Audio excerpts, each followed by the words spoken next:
In the morning when I'm driving, I really come alive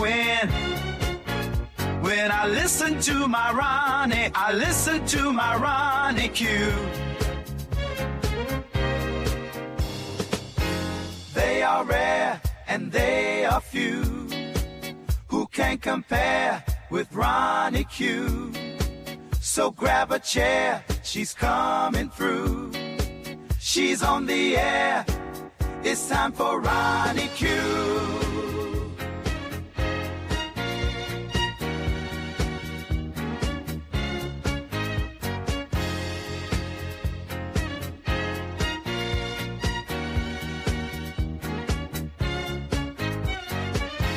They are rare and they are few who can compare with RonyiQ. So grab a chair, she's coming through. She's on the air, it's time for RonyiQ. RonyiQ. Ronnie. Grand rising, grand rising, grand rising. Thank you all for being here. Please hit the like button on your way in. I wanted to start the news off with a remembrance of Nolan Wells. So there has been a lot going on with the Nolan Wells case that I wanted to share with you. The latest update that I gave you was on Monday. Since Monday, the NAACP has joined in representing the the Wells Wanzi family, which means that there will be more resources that the family will have to investigate this case. So I have a couple of. Today would have been Nolan Wells' 19th birthday, and there are a couple of issues that have sprung up about this case, but I've noticed that these professional journalists like Don Lemon, like Nancy Grace, like Chris Cuomo, who would like to belittle of these content creators, have never said a word about this information that has come out about these cases, but they have never talked about of this information that has come out about these cases that have kept this case alive. So I want to question, why is it that these professional journalists that have lost their job in professional media, who are content creators themselves, have never opened their mouths up about the fact that while Christine was out in a McDonald's parking lot trying to get a report filed about her missing child, with police departments telling her that, oh, well, this is not our jurisdiction. You're going to have to call another agency. Oh, well, we don't cover this jurisdiction. You're going to have to call someone else. That there were actually there's actually a documented call where there are police officers telling each other to drop what they're doing and get out to the judge's house about a missing person report.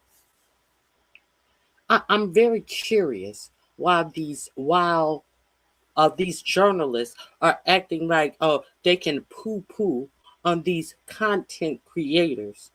None of these journalists have talked about that.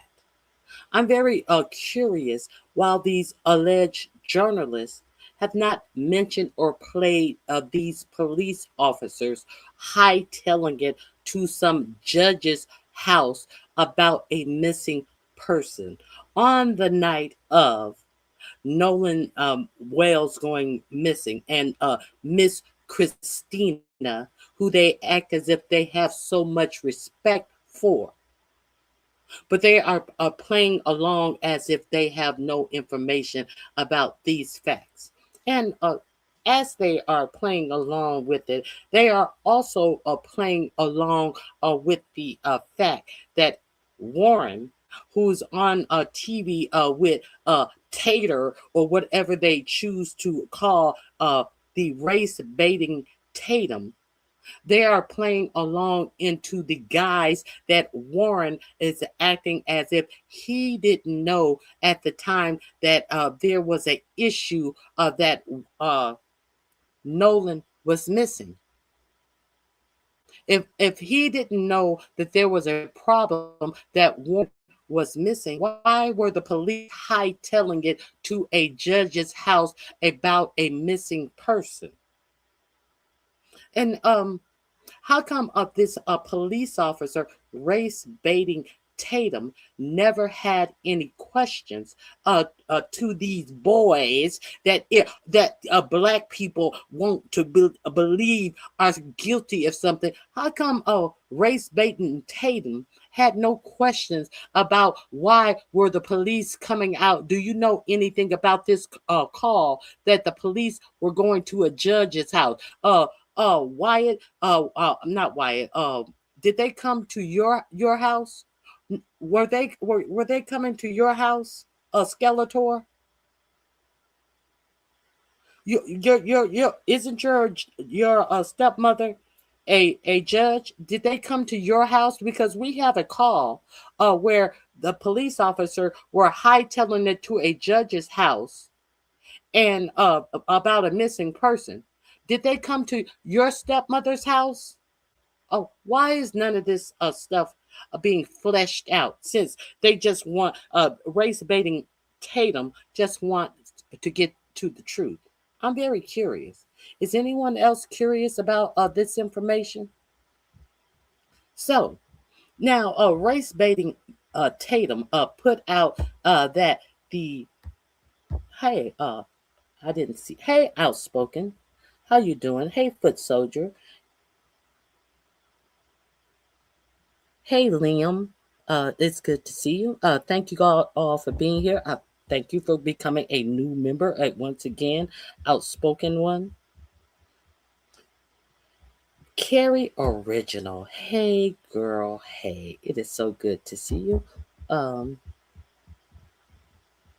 Cheryl Burnett, it is also good to see you. Madison, it is good to see you.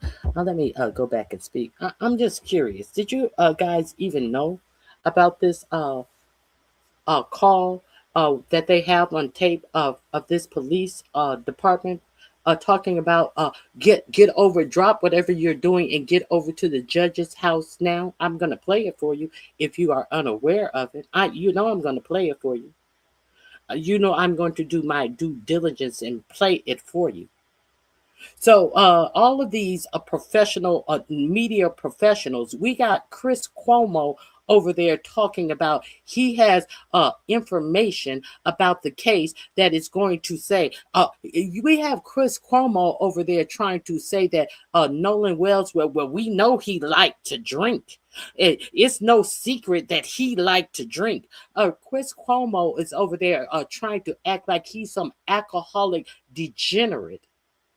Well, everybody knows he liked to drink. And we have Chris Cuomo over there talking about, well, I have information that no one else is privy to. And I know that the autopsy is going to say that he drowned. Chris Cuomo knows all of this about an autopsy that is allegedly still sealed, has not been revealed. But Chris Cuomo is positively making accusation about what the autopsy positively says about the cause of death. But I wonder why Chris Cuomo, who was fired from CNN, doesn't have the information about this police call where these police are hightailing it to some judge's house about a missing person the night of Nolan going missing, while Christine Wasley is trying to report her son missing, and no one is taking the report from her, giving her the runaround. And finally, taking the report in a McDonald's parking lot and walking away from her, leaving her feeling like they are not even taking this seriously. And she is like, they have no fire under them, and are not, and are like, oh well, see you later. We got your report. Bye. I wonder why these seasoned reporters who want to separate themselves from these content creators and want to act as if you can't take anything seriously from these content creators. I wonder why they are taking these positions. Nancy Grace, you have so many questions. Nancy Grace actually told you that she thought that Grace Baden Tatum is a very smart person. But did you hear Race Baiting Tatum ask any questions about any of that?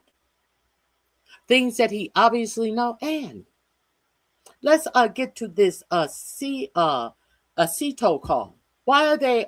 Why did Chris Cuomo? Why did Chris Cuomo try to throw in something about the? Why did Chris Cuomo try to throw in some shade about if you could trust the CETO call? He didn't say that it was fake. He said it was seasoned because they know that if they say that the CETO call was fake, he's opening himself up to a defamation call. But what he did say, he put it in a black woman seasoned the call. So with all information that you put out on your channel, the race of the person that gives you the information is of any value to the information that is put out, Chris Cuomo? So that's what he did, to try to dog whistle that it is invalid information because the call was seasoned by a black woman. That's what Chris Cuomo did. But this isn't about race. Ben Crump is making this about race, and we are not making this about race when we are 100% making this about race. So uh yo everybody is so happy about Auntie Nancy Grace coming on to this case. Auntie Nancy Grace, who knows good and well that these boats belong to these rich white people who have power in Mississippi, who sit in power in power positions in Mississippi. And this she knows that these boats belong to these rich and powerful people in Mississippi. And you have someone who works for the United Cajun Navy, sits on her show and tells this professional prosecutor who has never lost a case, and he tells her, this same person who is sitting up in pictures with the governor of Mississippi, who says that Al Sharpton and Ben Crump needs to get out of Mississippi because they are tainting Mississippi and they are making this case about race. This same man who is in pictures with that governor. Now you have Nancy Grace, have him Brian Trasher sit on her show and tell her, well, we offered the scent dogs to Benjamin Crump to go on the boat, but he said he didn't want them, so he turned us down. A blatant lie. And why would you offer scent dogs to Benjamin Crumps to go on boats that Benjamin Crump has no authority to approve to go on boats because Benjamin Crump's clients don't own those boats. So how could Benjamin Crump approve you to have those dogs go on the boats. And what did this professional journalist and prosecutor Nancy Grace say? Crump, how come you didn't allow the dogs on the boat, Crump? This professional, this professional journalist, and everybody is so happy that Auntie Nancy is on the case. And it was not until who came out and said the obvious that Crump does not have the authority to allow these dogs on these white people boats. And then Nancy has an epiphany that she should have had as soon as Brian Trasher said that shit. They allow these people to come on their shows and put out these bullshit narratives about these families and about Ben Crump, who Nancy Grace, my good friend Ben Crump. And what else did Nancy Grace do about her good friend Ben Crump when she allowed race baiting Tatum come on her show and defile the mother of Nolan Wells? It's my understanding that the family is not cooperating with the DA. They refuse to turn over the phone. Are you telling me that they haven't turned over the phone? You know, in the last 10 minutes before you came on here that they didn't give over the phone? Yes, Nancy, they are not cooperating with the DA. Okay, so Nancy Grace, and all of your producers that are producing this show.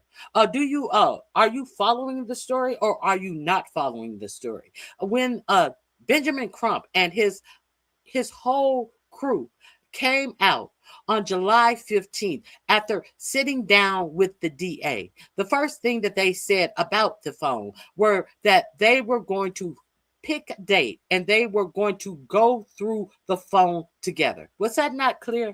Was that or was that not clear? Was that or was that not clear? And then who came out and said that they were not cooperating and giving the phone data away? It was race baiting Tatum. He was the one who furthered that story. And who else furthered that story? Those lying lawyers who are product placing baseball caps with attorney names and whiskey that race baiting Tatum sells in every video that they do. Who are trying to profit off of this case? These people who are product placing liquor and attorney baseball caps. These motherfucking shysters. But you have them sitting up there putting out narratives to disparage the family of the dead. This is what Auntie Nancy is doing. This is what Auntie Nancy is doing. Okay, so Auntie Nancy acts like she don't have a brain in her head. And then Auntie Nancy tries to assist and says that, well, if the police want the phone, all they have to do is they have to put out a warrant for the phone, and they can get the phone. So you're telling them that the police can usurp their agreement that they had on the 15th and just bombard the family and just go take the phone against the family's will and just do whatever they want with the phone. Obviously, the family have good reason not to trust this police department. You know, the police department that was making sure that they were going out to a judge's home to about a missing person and was giving the parent of the missing person the run around and meeting her in a McDonald's parking lot, but making sure that they dropped everything to go to a judge's home. So obviously, when they got their attorney, they wanted to be sure that they were also getting the information that was being pulled off of the phone, so there could be no fucking foul play and there could be no shit that was erased that would be useful to the family, and then in this investigating arm of the Mississippi government could do like they first did hours after Nolan Wells' body was pulled out of the fucking water. Well, there's it appears to be no foul play and he drowned. Do you think that that is not what the attorneys were trying to ensure when they came out and told the whole public that they were going to review the data of the phone together at a college or some college in Mississippi that is a renowned college. Now, then when Nancy, when people got in Nancy Grace's ass, she came out and told you that she had been to this Mississippi college herself, and they were a renowned college, and how this college was known for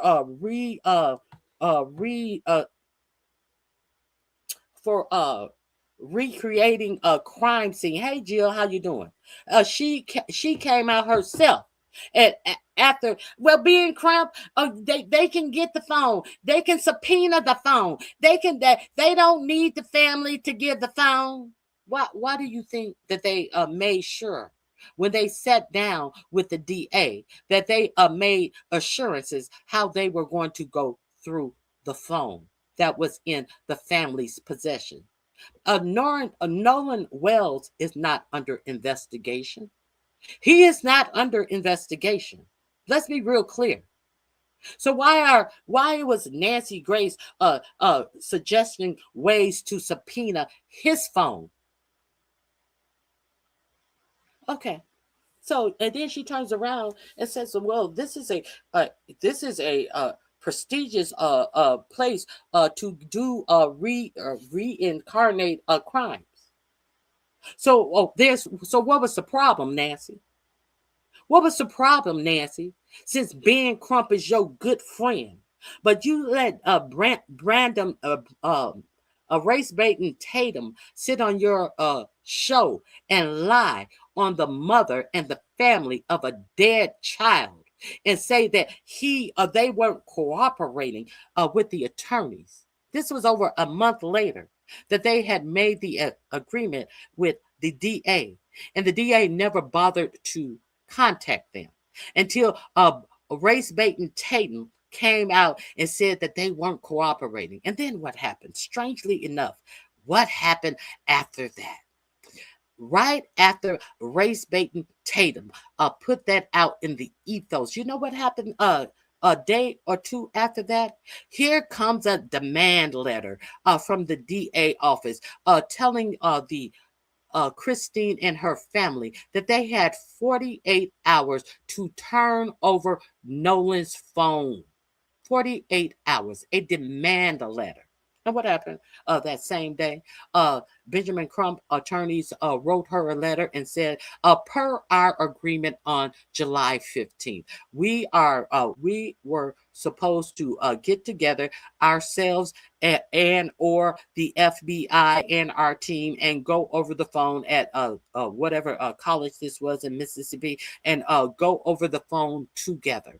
They also talked about them going over the phone together when they showed that happened when they were at that press conference.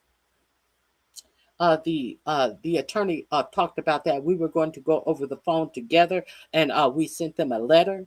They talked about that. They tried to send them a letter when they were at that press conference. Some type of journal, black journalist press conference. And the attorney was very clear. She was very clear that we were going to go over the phone together and possibly with the FBI, and we were going to go over it one time together. And she said that this is a regular protocol, and we had already made that agreement on July 15th. So your DA tried to pull a fast one when she knew that they were out of town and tried to give them 48 hours. So they responded to the letter. So what is what do we have now? Hey, kind to me. What we have now? What do we have now? Let me share my screen with you. What is the happy birthday? No, it's I really can't say happy birthday. I really can't say happy birthday because there are no more birthdays for Nolan. Well, let's keep it real. Nolan had his last birthday when he turned 18. Today would have been his 19th birthday. So they send out their minions. They send out Brendan Tatum to and you know what? I really hope that him coming out and telling this lie, which was easily refuted by the press conference that they had on July 15th, saying what was agreed upon.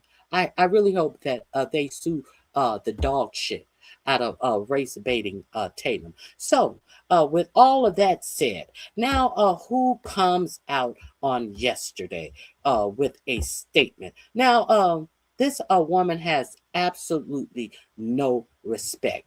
This now, let me say something about this DA.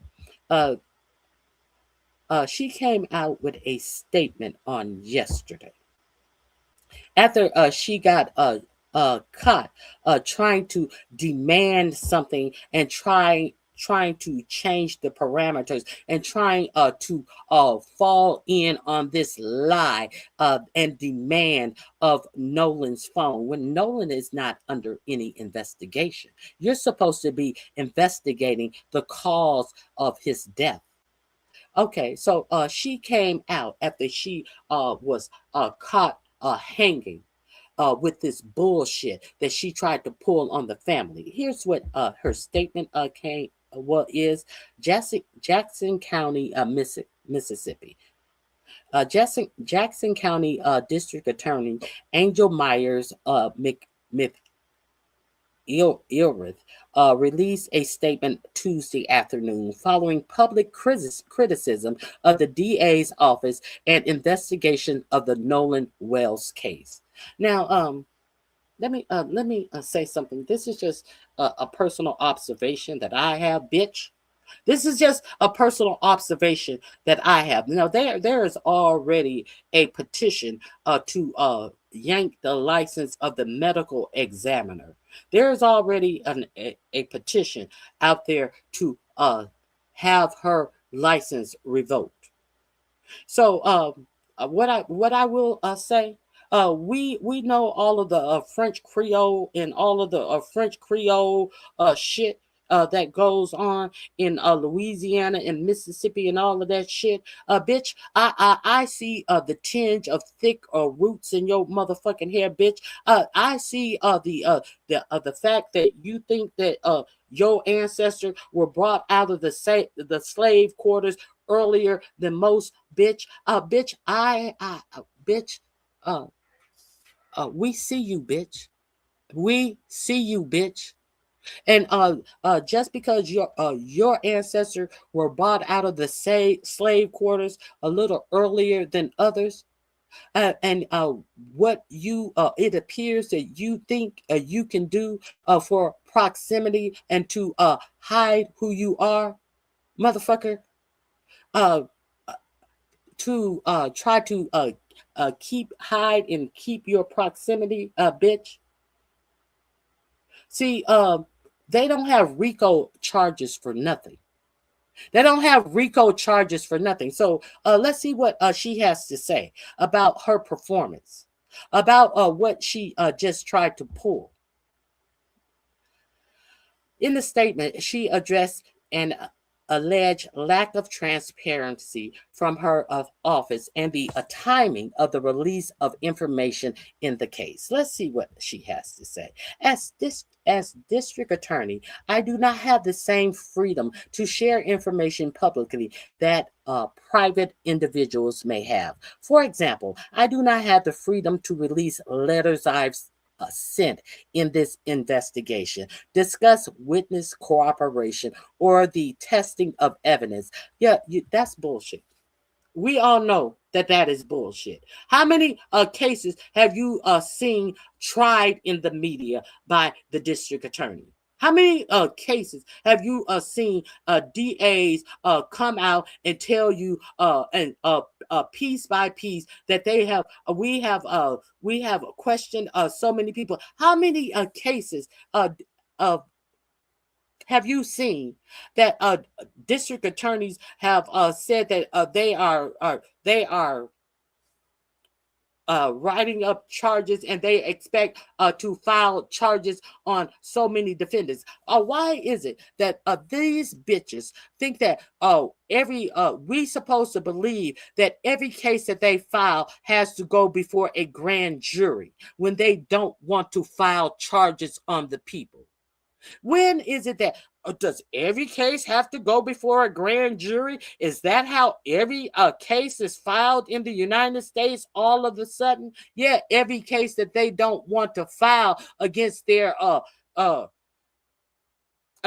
friends, against people who they want to protect, all of a sudden it has to be brought before a grand jury, and y'all suppose we supposed to act like, oh, that's how it always goes. Oh, DAs never bring charges on by themselves. Everything has to go through a grand jury. Don't you know that's how it's done? No, that's how it's done when they don't want to bring charges. That's how it's done. Okay, let me continue. Okay. As district attorney, I do not have the same freedom to share information publicly that private individuals may have. For example, I do not have the freedom to release letters I've sent in this investigation, discuss witness cooperation, or the testing of evidence. I do not have the freedom to identify what information is verified and what information is false. I do not have the freedom to publicly adopt a narrative and choose one fact over another, nor do I control the information released by private individuals who are not part of the investigative team. I cannot control whether private individuals release letters they have sent to me. I just release letters they have sent to me, just as I cannot prevent them from releasing letters I've sent to them. I cannot control which facts or bits of information are shared or whether that information is being shared in context, twisted, or misconstrued. Public commentary does not make the speaker transparent. Just like exercising restraint consistent with the law does not make the process corrupt. The fact that something is said does not necessarily means that it is actually true. So what she's saying is, just because Benjamin Crump came out and told you on July 15th that we had an agreement that we would sit down and go through the phone together on a date. We would choose a date and go through the phone together. That does not necessarily make it true. Well, but I'm not going to tell you that it is untrue, because I'm not gonna hang my ass in a sling and tell you that it is untrue. But I'm just gonna say, just because somebody says it is true, I have a devotion to integrity and all of this shit. But she's not gonna tell you he's lying. This is what's going on. She's trying to throw some salt in the water, but she ain't gonna tell you he's lying. That's what she's not gonna tell you. Okay, let's continue. Oh, where am I? Just like exercising restraint consistent with the law does not make the process corrupt. The fact that something is said does not necessarily mean that it's actually true. prosecutors are held to the highest ethical standard under the law, as we should be. The people we serve deserve no less. I un- I understand that a void is perceived when some are speaking publicly about a matter while others do not. I would be stepping outside of the bounds of the law if I were to fill that void and share information publicly. With all of the public pressure being placed on my office, the void would only serve to get pressure off me. Well, what are you doing now, sweetheart? Bitch, what are you doing now? You're filling the void to get the pressure off of you right now, and there would not be this void. And you're filling the void because you allow Brendan race baiting Tatum to go out here and these silly attorneys to go out here and say that the onesies are not cooperating with your office and they have not turned over the phone. How would they know that the phone had not been turned over to you? How would they know that? How would they know that? How would they know that the data from Nolan's phones had not been investigated? How would they know that? And now you are trying to come and fill the void to get the pressure off of you, bitch. Okay. But she think y'all crazy. She think y'all crazy. Okay. Where was I? Okay. Where was I? I would be stepping out of the bounds of the law if I were to fill that void and share information publicly. With all of the public pressure of being placed on my office, filling the void would only serve to get pressure off of me. Nolan deserves better. There is no pressure that can be placed on me, and no force that is greater than the weight of the oath that I took and my responsibility to the people I serve. Who you serve? The question is, what people do you serve? My obligation and commitment is to present the grand jury with all of the evidence collected in this case in order for them to reach a decision based on a thorough investigation, complete evidence presentation, and actual truth and understanding of the law. Now, I didn't understand that a prosecutor's commitment is to present their facts of an investigation to a grand jury. I thought that a prosecutor's job was to prosecute crime, not to investigate crimes to present it to laymen's. See, because people on grand juries don't know the law. They are laymen's.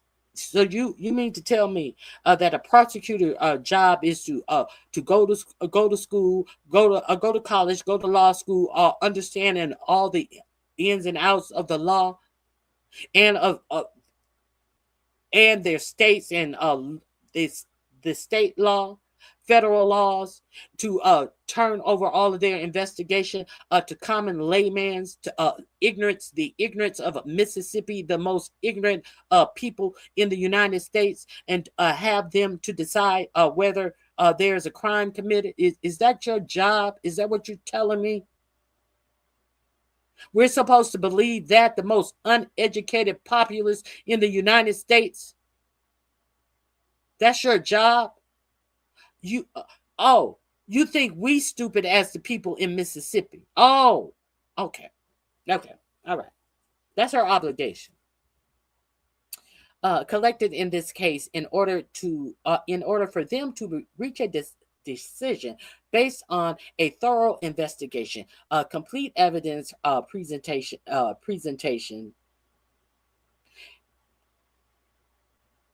the actual truth, and a understanding of the law.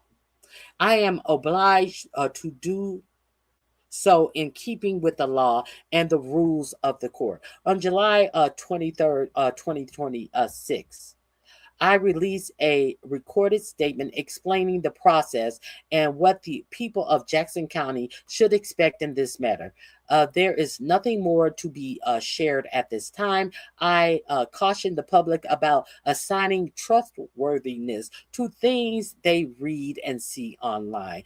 I also ask that rather than those individuals demanding that I step outside of the bounds of the law and make public statements, we all step back, allow the process to work, and allow us to do the job we were elected to do.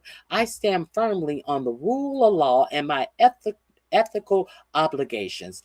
That is what the people of Jackson County elected me to do. I will present the grand jury with a thorough, complete, and fair investigation into the death of Nolan Wells. Jackson County District Attorney Angel Myers McEarworth. Let me see. Uh, y'all got anything to say about that? Uh, yeah, y'all got anything?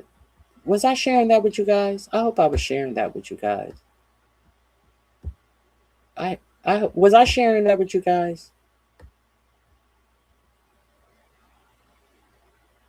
I hope I was sharing that with you guys. I think I was sharing that with you guys.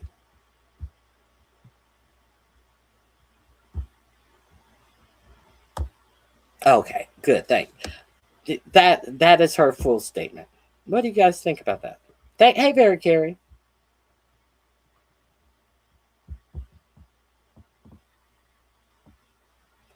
Good day, Gwen Star. It's good to see you.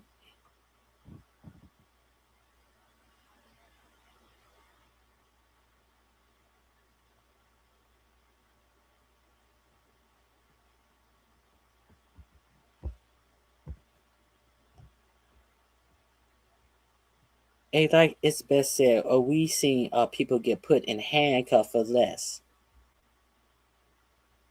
When they say less, I mean less.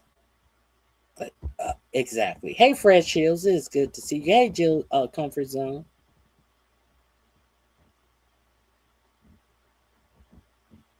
Okay.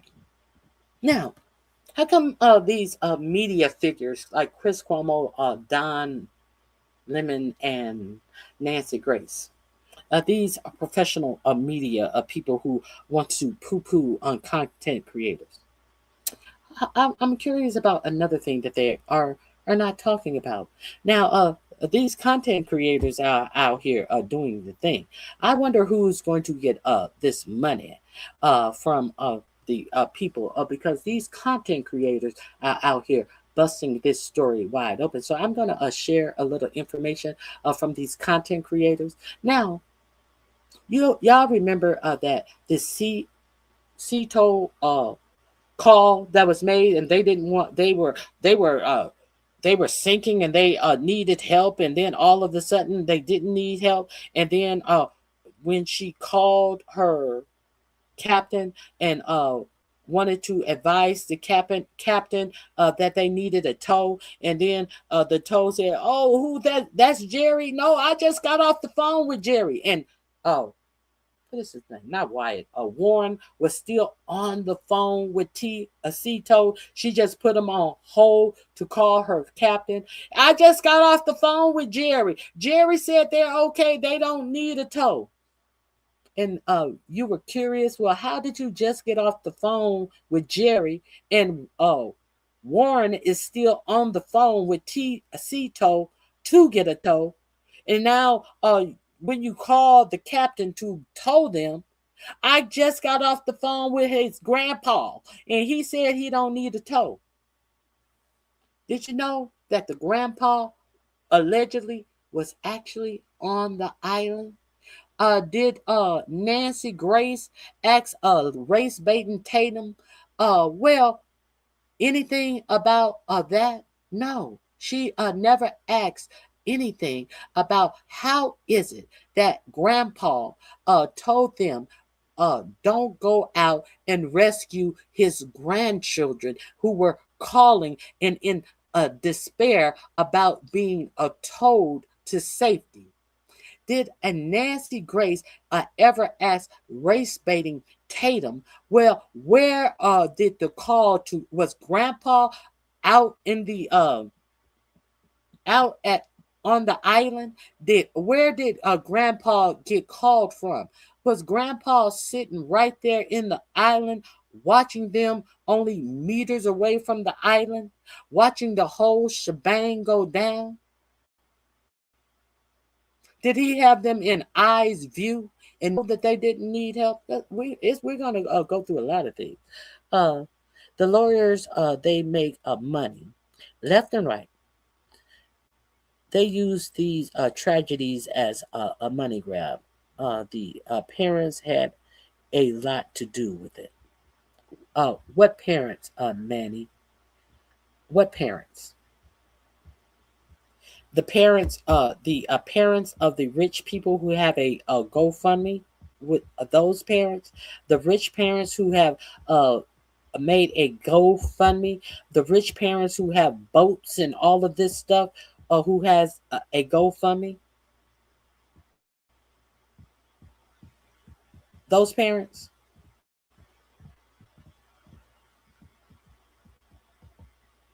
I'm curious.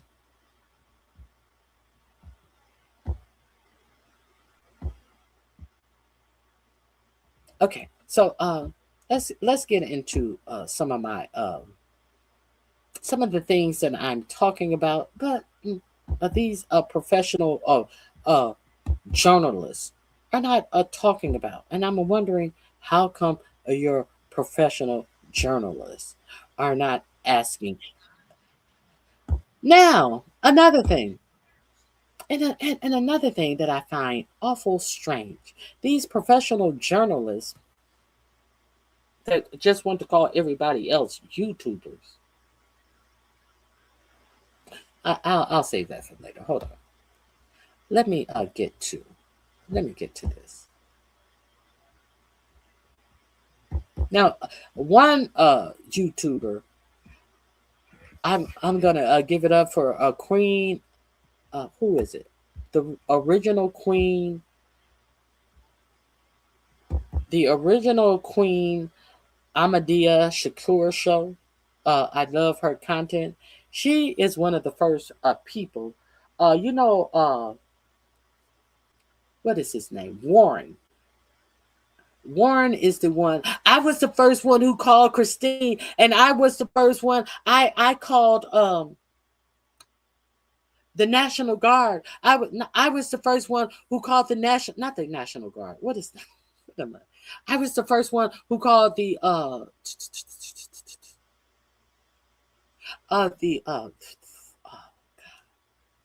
not the National Guard. I was the one who called the Coast Guard, and I was the one who called the Coast Guard. But the Coast Guard never came out, because he wanted to pretend like he called the Coast Guard that night. But what he did was he called someone who he knew was in the Coast Guard, because when the Coast Guard reviewed their record, there was no call from Warren to the official Coast Guard, but they reviewed and they said, well, yeah, we had somebody called someone that they knew in the Coast Guard last night, but there was no official Coast Guard call. But you know who really called the official Coast Guard? It wasn't Warren, it was Bart who called, and it is on official paperwork who really called the Coast Guard. It was Bart, and his name is on the paperwork. So while Warren is sitting up there running off at the mouth, it is really telling. So let's get into a couple of clips that I want to share with you. I have a couple of clips compiled of the information that I want to share with you, of how all of these lies are just falling in on themselves if you are paying attention. I wasn't paying close attention, but I'm paying a little closer attention now. let's get into the updates. I'll share them with you now. The links are in my description box. You will find them under updates, Nolan updates. Sharing is caring. Let me uh, let me get back to this. If you haven't seen these updates, I want to share them with you. I want to share with you the clip that they are reporting is to be the grandfather out there on the island. I want to share with you the audio of the cops saying that they need to get to the judge's house, drop what you're doing, and get to the judge's house. These TikTokers, she is one of the TikTokers who has been on it, and y'all know that pink cupcakes or pink petal girl. She has been on top of it, and they have been. She's a TikToker, and they have been taking her pages down, shutting her pages down left and right. And it is unfortunate that these I am a professional journalist have not been touching all of the important information that has been coming out about the Nolan Wells story that has kept this story alive. Here we go. Update on Christine Wansley's legal team. And the legal team now consists of Ahmad R. Smith, a African-American attorney with R. Smith Law PLLC, who joined her case on August the 11th. Which this is very interesting because once he entered into the case, it led to the withdrawal of 3 of the other YT attorneys, Gary Bufkin, Luke Whitaker, and Joel J. Abbott from Carol Bufkin PLLC, who. So they said, oh, he coming on? We don't want to be a part of it no more. The motion to withdraw for representation of Christine Wansley on August the 12th of 2026. The legal team is currently still working on obtaining records for social media, et cetera, et cetera, et cetera. It does not change the case at all. Anything that they have found while they were working for this case is still, it's not going to cause any prejudice or undue delays. But they did not explain why they withdrew. But that's questionable.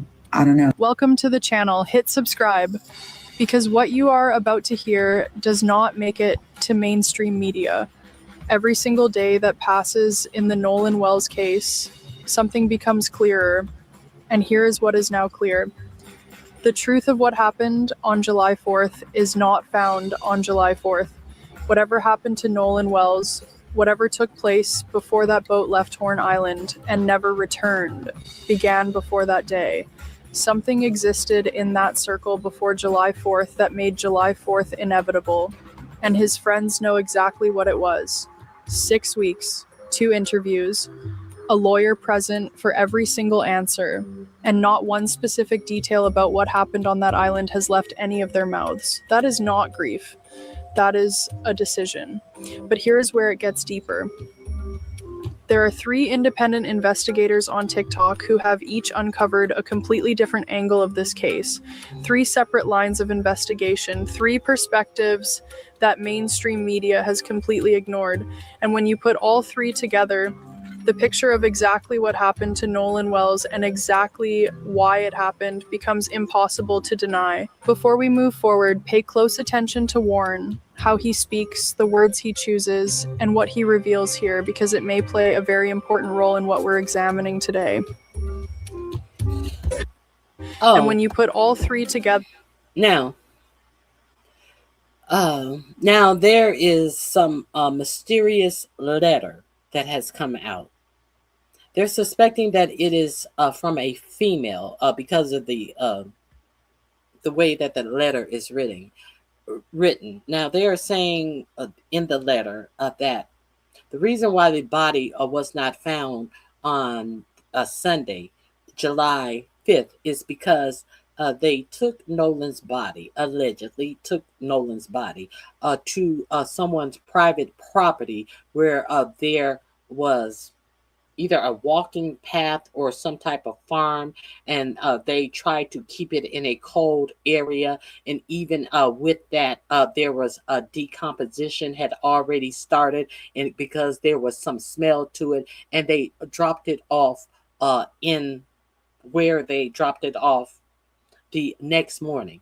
Now, there had already been reports that a body was found by the people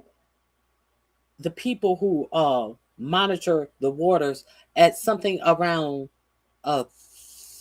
3 something in the morning on Monday morning. But they didn't report that they found Nolan until around 8 something in the morning.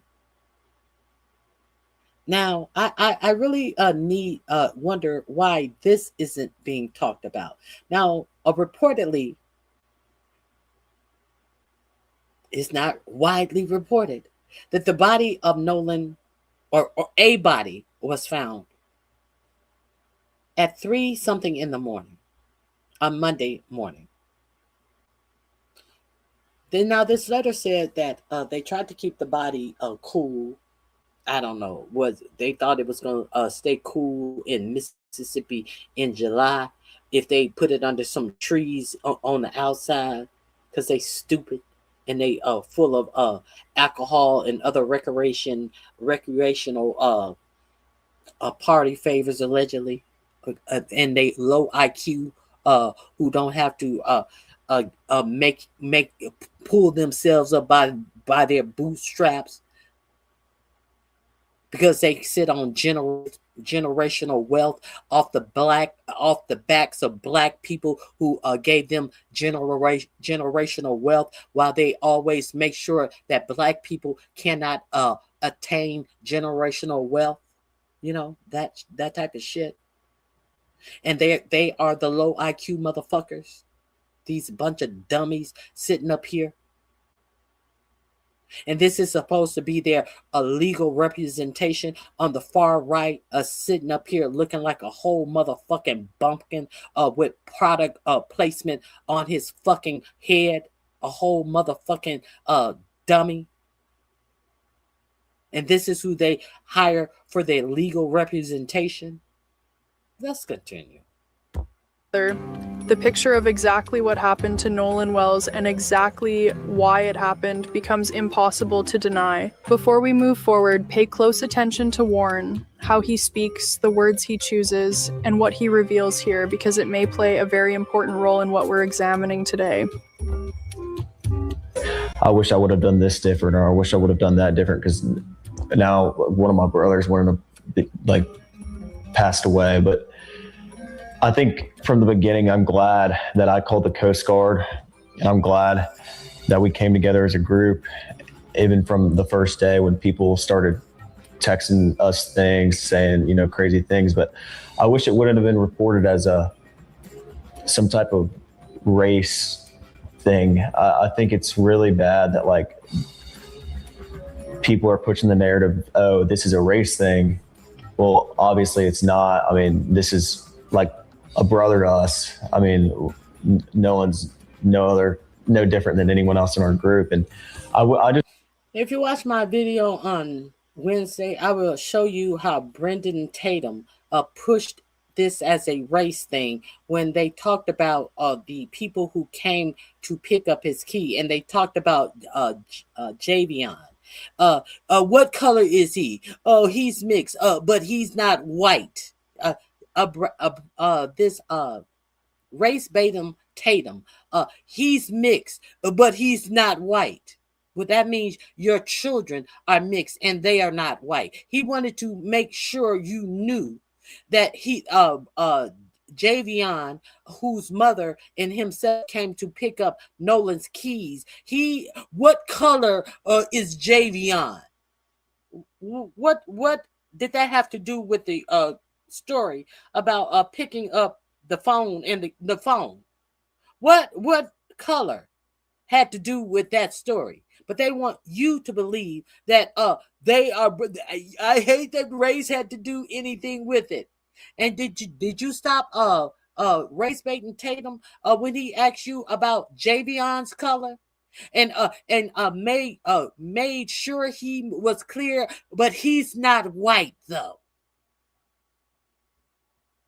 I just want us to be real clear on the facts. I just wish this wasn't pushed on the media as, oh, this is a bunch of white guys that killed a black guy, or this is for, like, in the beginning it was like 4 guys went to Well, we're not supposed to see this. a stranded island and dumped Nolan at the island, just left him there. Like, even from the beginning, it was just like this thing, and no one had facts, and they were just pushing this horrible narrative, all lies about everyone, and it's sick. So I wish that would have been completely different. I'm glad I called the Coast Guard. I'm glad I made the first contact within all of this. I'm glad I was the first one that called Christine Wells that night and told her that we haven't heard from her son. And I'm glad that I did all of that, but I hate the way this has been perceived by the media and portrayed. This has been absolutely horrible with the way and the things that they've said to us. I chimed in on the Nolan Wells of it all yet because I'm still synthesizing the information. But I just watched a video. It was midnight. I just finished a workout and something clicked. I watched a video that made something else click that I watched earlier today, and that's this. The kid calls for a tow. The woman, Vicky, calls the captain to do the tow. And she says, this kid's grandfather, this Jerry Ackerman, is a member. Before she says the guy's name, the captain says, Jerry? Just got off the phone with him. I literally just got off the phone with him. And he said that they don't need a tow, that they're fine. So, hold on. The grandson is calling for the tow simultaneous to the grandfather calling the captain of the towboat saying they don't need a tow before the captain gets a call from Vicky. When did the kid call the grandfather? While the boat is sinking, he called grandfather. What could grandfather possibly do for you? He called the grandfather for, what the fuck do we do? This kid's dead. Grandfather said, you got to make a trail, that you tried to get help, that there was an accident, something happened, the boat's going under. Oh, okay, it's a boat. Call. So there is a recording of you trying to get help for something, and we'll figure it out later. I think that their story has evolved. That's why he was on the phone call. Like, I don't know. I don't know. Somebody told me to call you. That's all I'm doing. You know what I'm saying? But that was what the grandfather thought of then, to create a timestamp in history of what was happening, what they were doing, where they were. And that there was a completely different emergency happening, nothing to do with Nolan, okay? And the grandfather did not want to get billed for this tow, and obviously didn't want the captain to go and happen upon whatever the fuck's going on. So he preempts the emergency call to the captain and says, hey, you might get a call, but they don't need it. I walked them through it, it's fine. It was an alibi advised by the grandfather. Another thing. I couldn't imagine that they want to get underage drinking on camera. So what they had articulated to me, that it wasn't abnormal for people not to snap and not to do a lot of pictures and things like that, because they were focused on. But you told me they showed you pictures and videos. Yeah, so but they it's did not take uploaded. pictures and videos. No. It's not a lot of pictures, and they weren't uploaded. Shut the fuck up, Brandon, because he is spinning his wheels here, trying to convince Nancy that the boys were telling the truth. They let me see their videos on their phones. And this is the constant catching of this buffoon in lies. Let's catch this buffoon in more lies. We're gonna get back to this, the obvious buffoonery of this man that Nancy Grace continues to have on her show. And he is an obvious liar and continues to get caught up in lies, trying to tell you you don't see what your eyes are telling you. I am so sick of the bullshit. And we're supposed to believe this dumb shit. Let's get into this.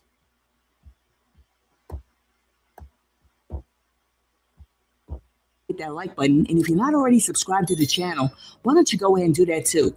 All right, y'all, as y'all know, Brandon Tatum has done multiple interviews with Nolan Wells' quote-unquote friends. But Nolan Wells' quote-unquote friends may have done one interview too many. I want to get to the phone situation of Miss Christine or Miss Wells said online, and I've seen it on the news and everything, as if she had to come and hunt you down to get this phone.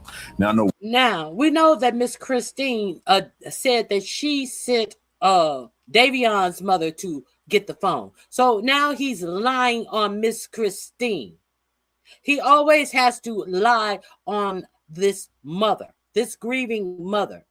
He always has to put a lie in about this grieving. This is why I hope he is sued to kingdom come. But what he doesn't now, and he's setting up a whole lie, and he's lying on the mother to set up a lie. Let's be real clear. He's setting up a lie, and he's dragging a grieving mother in to set up a lie for these white men. Warren, you weren't at the situation of Miss Christine or Miss Wells said online, and I've seen it on the news and everything, as if she had to come and hunt you down to get this phone. Now I know, Warren, you weren't at the house. Now I know, Warren, you weren't at the house. Now I know, Warren, you weren't at the house.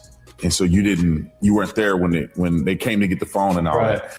And so you weren't there when they came to get the phone and all that. And so you weren't there when they came to get the phone and all that.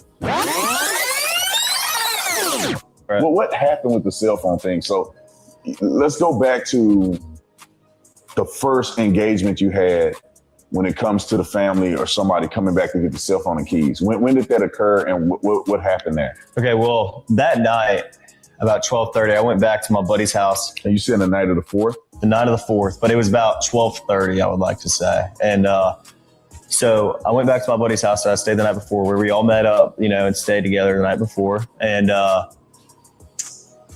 buddy got a call from this guy, and the guy was like, oh, what's going on with all this Nolan stuff? Very aggravated. I mean, yeah, every right to be, but I mean, we were trying to calm him down, and he was just like, oh, where are y'all at? My buddy said, we're at my buddy's house, and he said, all right, and then he just hung up. And so about 30 minutes later, I'd like to say, all of a sudden the door just got open and slammed, and there was a girl who walked in, and probably about 8 or 9 guys behind her, and then another mom, which was Javon's mom. And who is Javon? I want to put that in perspective. Who is Javon? Javon is one of Nolan's good friends. He's a friend of mine too. Great guy, and his mom and their family is very close with the Wells family, and I mean, so I don't know why she was there, what was going on, but I was very surprised about this. I was like, you just basically kicked the door open and, bust up in the house with no knock or anything. So is Javon black or white? Who put race in this? Who's putting race in this? And why? Javon's mixed. I mean, I don't. Yeah, I guess he's mixed. Yeah. So, but he's not white. He's not white. Who said, but he's not white? Yeah, but he's not white. Who did Ben Crump or Al Sharpton put race in this and make you well aware, but he's not white? Was that Ben Crump or Al Sharpton, or was that race baiting Tatum to make sure you knew that Javion is not white? And Javion's mother came with him and made sure you know he don't count because he's not white. Let's continue. Just white. Yeah. Or all white. No knock or anything. So is Javon black or white? Javon's mixed. I mean, I don't.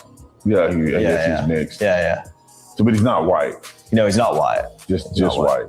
Or all white, I guess you call it. Yeah. So then they come in the house. Do you know any of these people? And I know some of the guys. The mom, but do you know anybody else? I've seen the mom before, and I know most of them. Most of the guys went to high school with me, and like I'm friends with some of the guys. I mean, I know some of them. So eventually, like things started to get heated, and I was just like a guy I was friends with in high school. He was like, "Man, come outside with me," and I was like, "All right." And I walked outside with him. He was like, "Man, I don't know why." Like they're panicking, and like this is just like I think Nolan's just on somebody's couch. He's been drinking all day. He's just messed up, and this is nothing that we have to worry about. As much as I sat there and I told him, I was like, I agree. I would think he's on somebody's couch, just had been drinking all day and just drank too much and was super intoxicated. And that's kind of what a lot of us thought. But you never told Miss Christine that when she called looking for him. That's what you allegedly thought when they came to pick up his keys. But you told Christine that he stayed on the island with some chick that you didn't know. But they were kind of losing it, and they were going crazy. And the mom that was with them demanded Nolan's phone, because Nolan left the phone on the boat. And when we ran in, Nolan didn't ask for his phone, and his keys were not on the boat. When we ran in, Nolan didn't ask for his phone. Well, you left Nolan on the island. When we ran in, how would Nolan ask for his phone if Nolan was left on the island? But Brandon, I was a cop and I know how to investigate crimes and all of this, had no question right there. What do you mean Nolan didn't ask for his phone? I thought you said that Nolan stayed on the no question right there.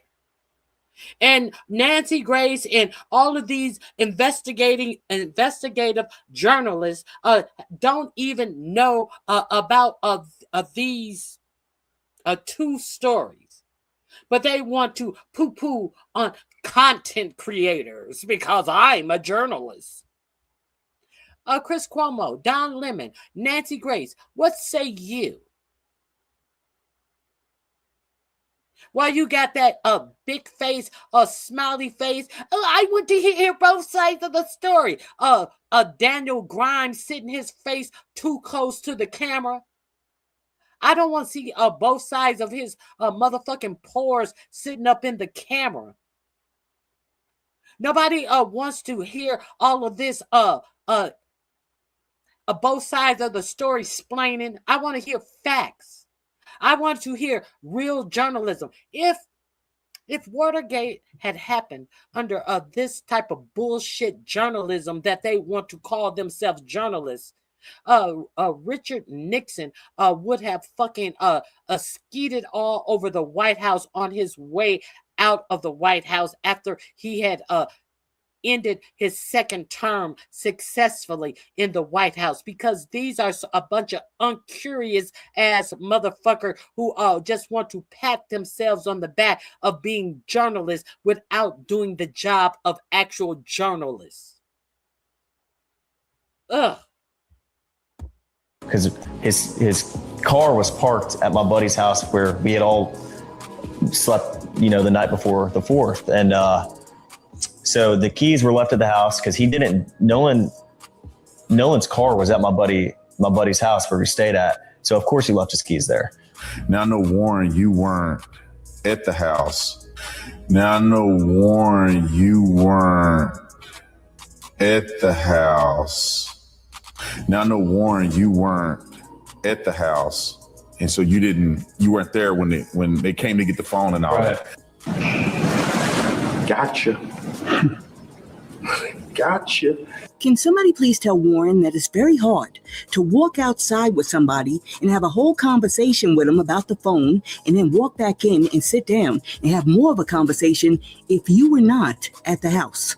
And the craziest part is that y'all think that we're so unintelligent that we pick up on the fact that you went in detail about a conversation that you had with one of the people who came to the house with Javon's mother before you got up and walked outside with a person and then turned around and came back in and sat down and continued the conversation.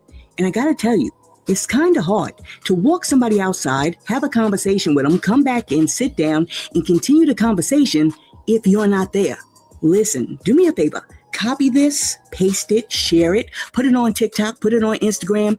Use it however you want, because this dude right here just got caught out there.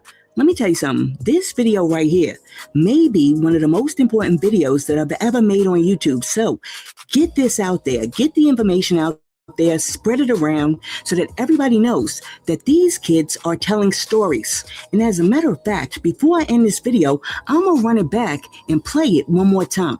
I want to get to the phone situation of Miss Christine or Miss Wells said online, and I've seen it on the news and everything, as if she had to come and hunt you down to get this phone. Now I know, Warren, you weren't at the house. Now I know, Warren, you weren't at the house. Now I know, Warren, you weren't at the house. And so you weren't there when they came to get the phone and all that. And so you weren't there when they came to get the phone and all that. And so you weren't there when they came to get the phone and all that.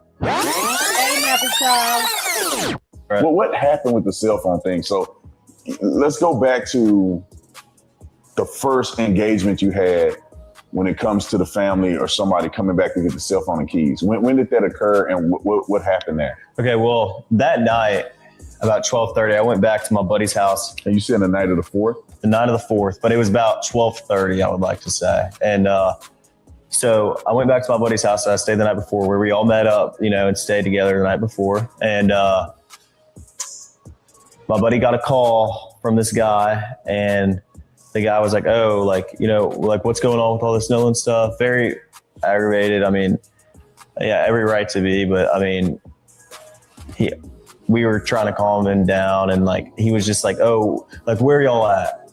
My buddy said, we're at my buddy's house. And he said, all right. And then he just hung up. And so about 30 minutes later, I'd like to say, all of a sudden the door just got open and slammed, and there was a girl who walked in, and probably about 8 or 9 guys behind her, and then another mom, which was Javon's mom. And who's Javon? I want to put that in perspective. Who is Javon? Javon is one of Nolan's good friends. He's a friend of mine too. Great guy, and his mom and their family is very close with the Wells family. And I mean, so I don't know why she was there, what was going on, but I was very surprised about this. I was like, you just basically kicked the door open and, busted up in the house with no knock or anything. So is Javon black or white? Javon's mixed. I mean, I don't. Yeah, I guess he's mixed. Yeah. So, but he's not white. No, he's not white. Just white. Yeah. Or all white, I guess you might call it. Yeah. So then they come in the house. Do you know any of these people? You said the mom, but do you know anybody else? I've seen the mom before, and I know most of them. Most of the guys went to high school with me, and I'm friends with some of the guys. I mean, I know some of them. So eventually, things started to get heated, and I was just like, a guy I was friends with in high school. He was like, man, come outside with me. And I was like, all right. And I walked outside with him. He was like, man, I don't know why, like they're panicking. And, like, this is just like, I think Nolan's just on somebody's couch. He's been drinking all day. He's just messed up. And, this is nothing that we have to worry about. As much as, I sat there and I told him, I was like, I agree. I would think, he's on somebody's couch, just had been drinking all day and just, drank too much and was super intoxicated. And, that's kind of what a lot of us thought, but they were kind of losing it and they were going crazy. And the mom that was with them demanded Nolan's phone, because Nolan left the phone on the boat. And when we ran in, Nolan didn't ask for his phone, and his keys were not on the boat because his car was parked at my buddy's house where we had all slept, the night before the 4th. And so the keys were left at the house because Nolan's car was at my buddy's house where we stayed at. So of course he left his keys there. Now I know, Warren, you weren't at the house. Now I know, Warren, you weren't at the house. That's good, investigative Brendan Tatum. I know, Warren, you weren't at the house. Sitting up here, setting up a lie. After 3 weeks prior, he had already did an interview where Warren gave a full-throated interview of all these conversations of who he talked to and what they talked about when he was at the house, when people came to pick up Nolan's phone. Get the entire fuck out of my face. And you're a great journalist, Nancy Grace and Chris Cuomo said that ReMemberance Tatum is such an intelligent man, and he will be welcome on their channel anytime. This is who these great journalists are platforming on their channel to get these lies out to their fucking dwindling fucking channels, especially Chris Cuomo trying to build an audience of these MAGA supporters, because nobody else is supporting his alleged journalism. So he is trying to go the MAGA route to get paid off of bullshit and lies. Fucking trash. The same Chris Cuomo who told you, well, we know that Nolan liked to drink. We know. How do we know this? No, we know no such thing.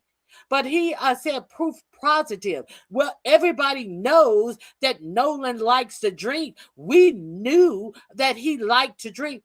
Chris Cuomo, what evidence that you have to prove? I hope that Chris Cuomo gets sued as well for stating that we all knew that Nolan Wells liked to drink.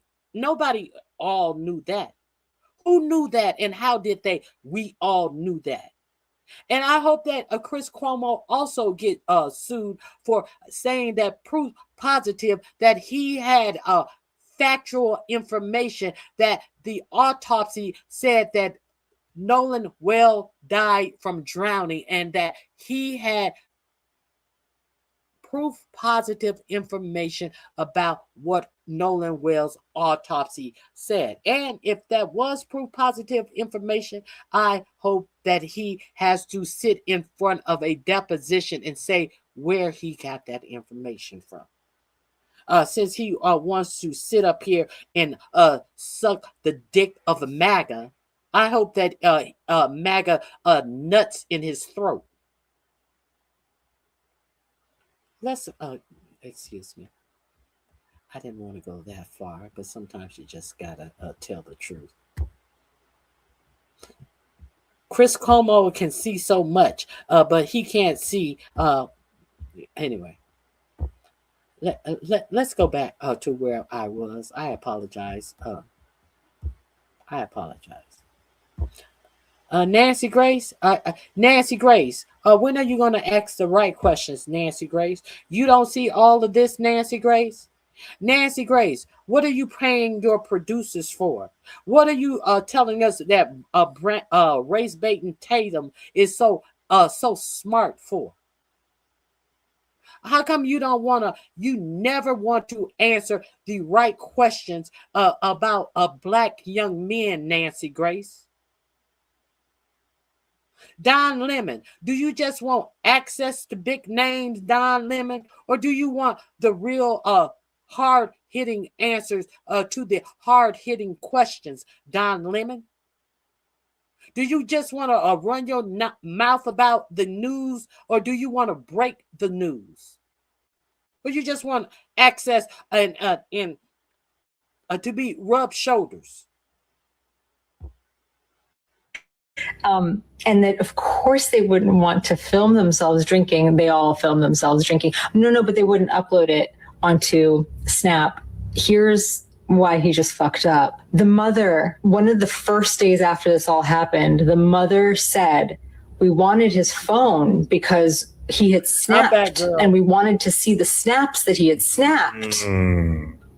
And the snaps were deleted. All right. So she had seen his snaps. The whole point of Snapchat is that you are able to post things that maybe you don't want a record of. But at least everyone knew you were having fun. The stuff deletes. You know if someone screenshots it. So he had absolutely snapped. Go into his phone, into his account, because your historic snaps, and those were gone.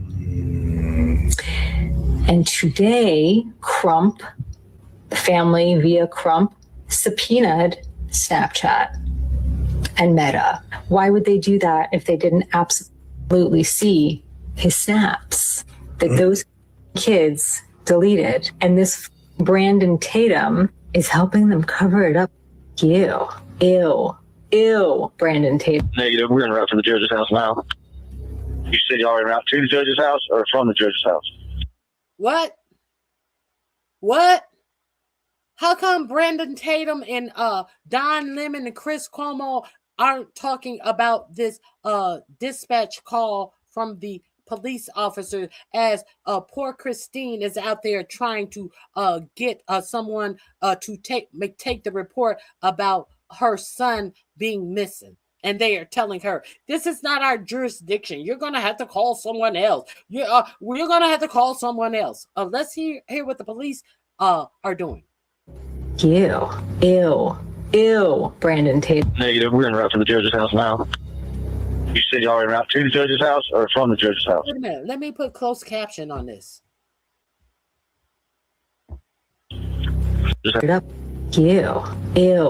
Ew, Brandon Tatum. Negative. We're en route to the judge's house now. You said y'all en route to the judge's house? Negative. We're en route to the judge's house now. You said you're en route to the judge's house? Or from the judge's house? Or from the judge's house? En route to the judge's house. En route to the judge's house. Destined for RonyiQ up on you. Appreciate it. En route to the judge's house for IQ up on you. Appreciate it. 32, finish up with whatever you got and get down here. 32, finish up with whatever you got and get down here. Currently down with a potential missing person. 32, down with a potential missing person. Do you have all the information from the 1050? Do you have all the information from the 1050? I wonder what a 1050 is in Mississippi. Let me see. Jackson County. Let me see.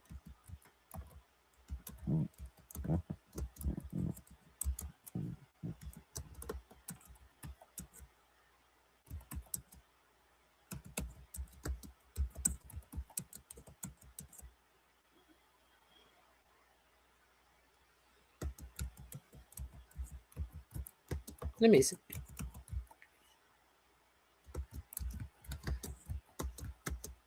Let me see what is a 1050. Let me see if it'll tell me. Meaning of a 1050. In Jackson County, Mississippi, police call. In Jackson County, Mississippi, Mississippi. There is no publicly available code that lists explicitly defines a 1050 in the provided Mississippi Police Code references. This means the meaning of 1050 is not a fixed statewide standard.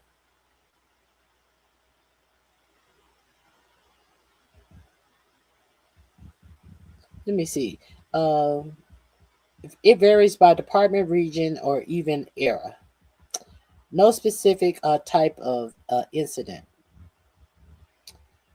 Let me see. Mississippi police radio codes. Let me see. I want to see what a 1050 is. Let me see. Let's see what they are finishing up on. This would be helpful.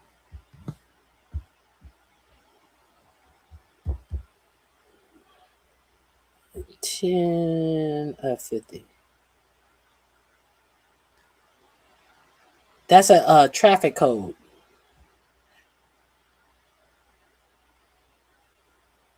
So he was finishing up on a traffic code, a traffic offense. Info? 1024-10-8. From the audio we just heard, Warren's account. Hold on, I'm 1024.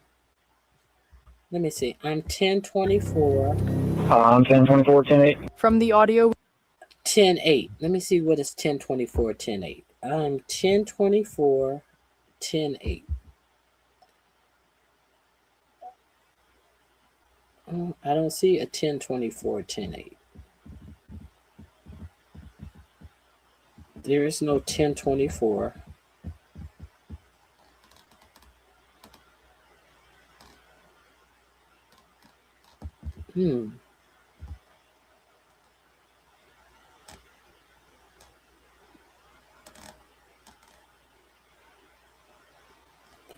There's a 24, which means cutting. There's a 24. Does that mean I'm cutting that way? I don't know. I don't see a 1024. I see a 24.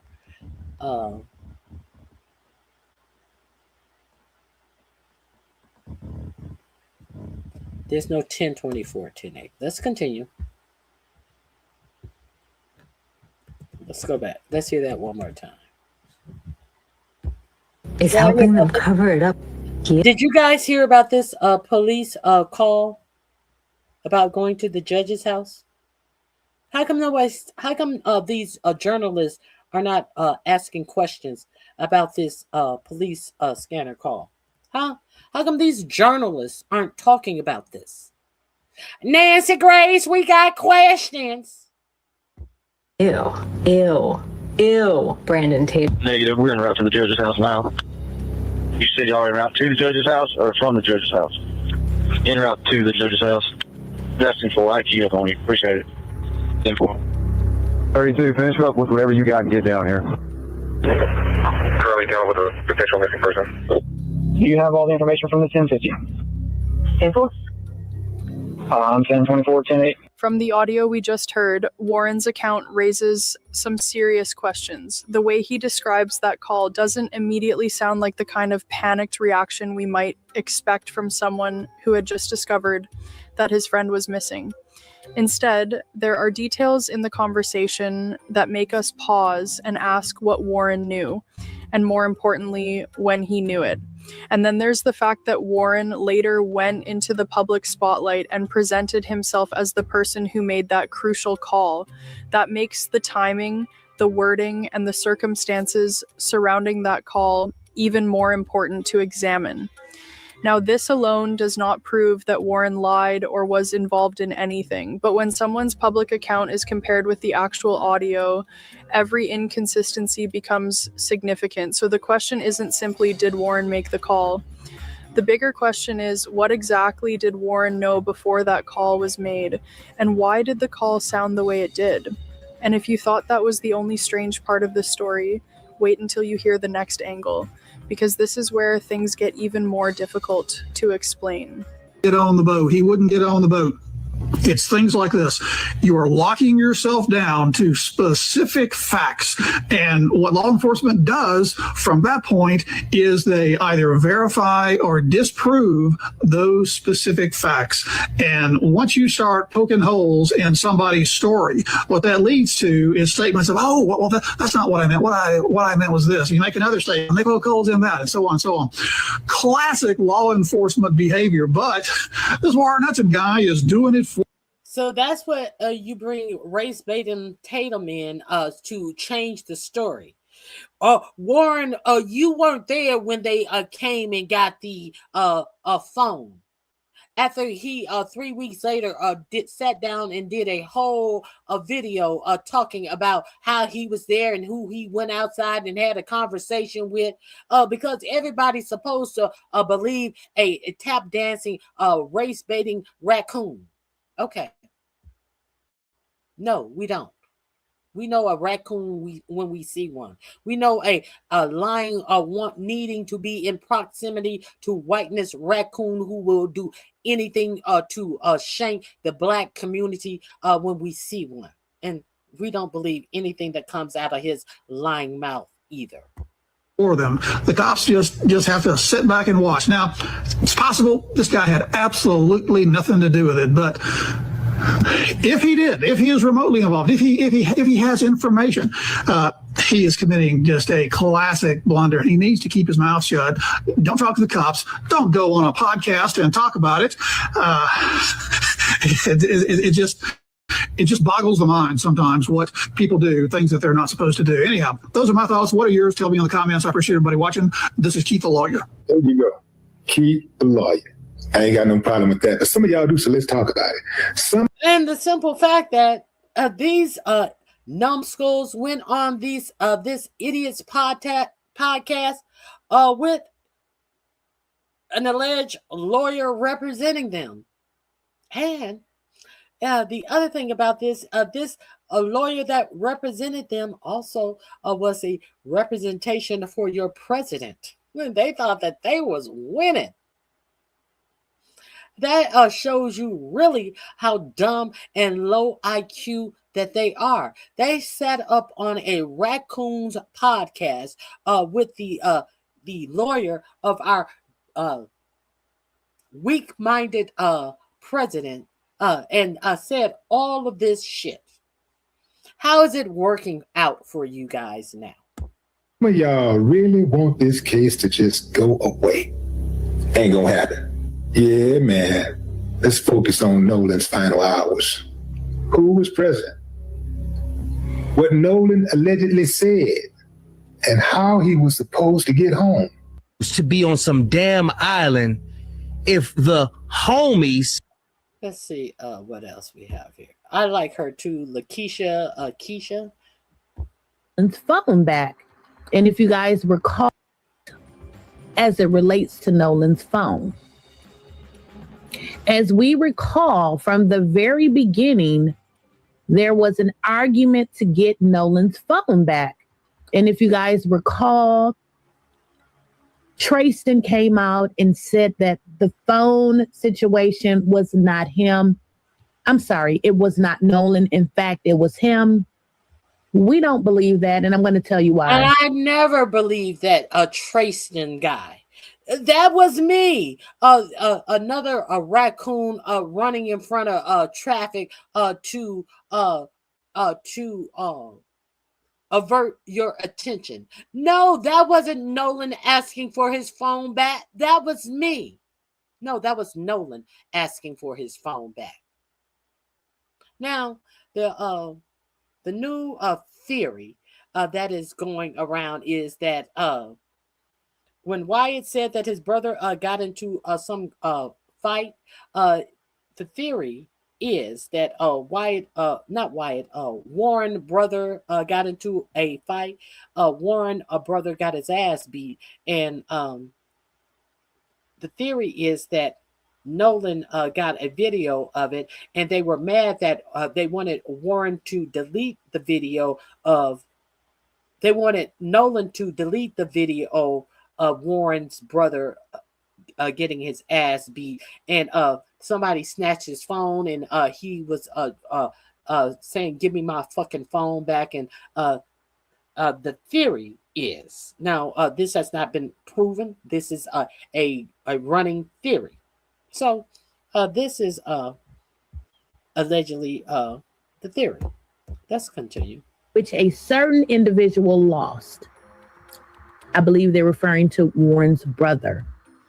Warren has already stated that his brother had a fight. But Warren said that his brother won.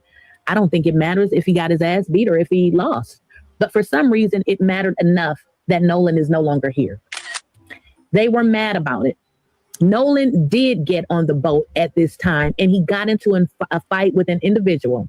Nolan got hurt bad, or I believe got choked out, and by accident used too much force. This is why you hear that Nolan is he dead? Because he was dead on the boat. So as I stated before, I don't believe it was something intentional, but let's make sure you guys can follow this story.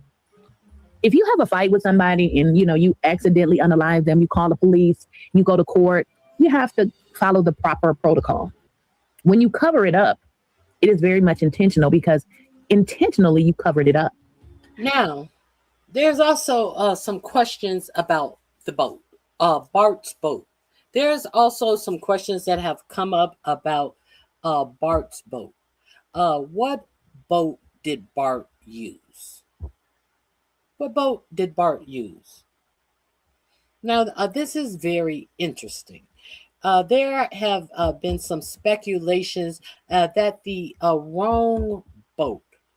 Now, this has not been proven that they don't have actual GPS data on the boat that Bart said that he used. They just have different points that he said on the boat that he used. But on the other boat that he has, there's no GPS data. So they are wondering if both of them are a certain type of boat. But it's kind of like if you have a 5 Series BMW and you have a 7 Series BMW, they're both BMWs, but there are different boats. So they can say, what car were you driving? And you can say, I was driving my BMW 5 Series, but when you in fact were driving your 7 Series and you give them your 5 Series to examine, they won't find anything on your 5 Series because you were driving your 7 Series. So there are questions if going around if in fact that the wrong boat was given. So there's that. Let me see if there is anything else I want to share with you guys about Nolan before I leave. Let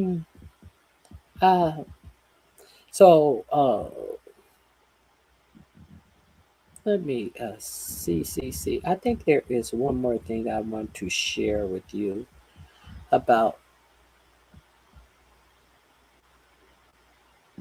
the Nolan Wells case. Hold on one second.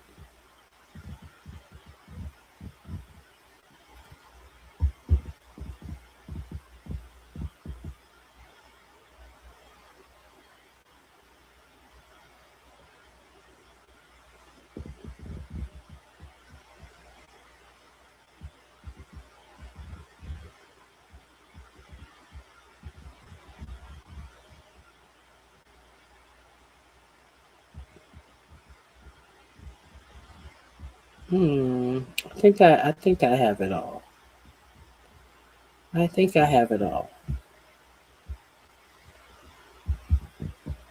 think that is it for Nolan Wells.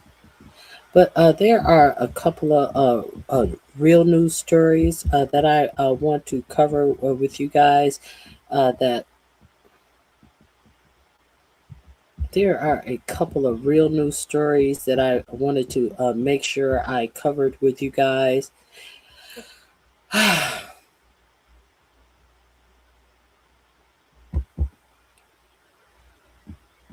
If you are unaware that there are two Tyson food processing plants that are closing in the United States, the major food processing plants that we have in the United States are owned. One of them is owned by, what is it? I've been talking about our food processing plants, and that they are one of them is owned by a Brazilian a company where they have the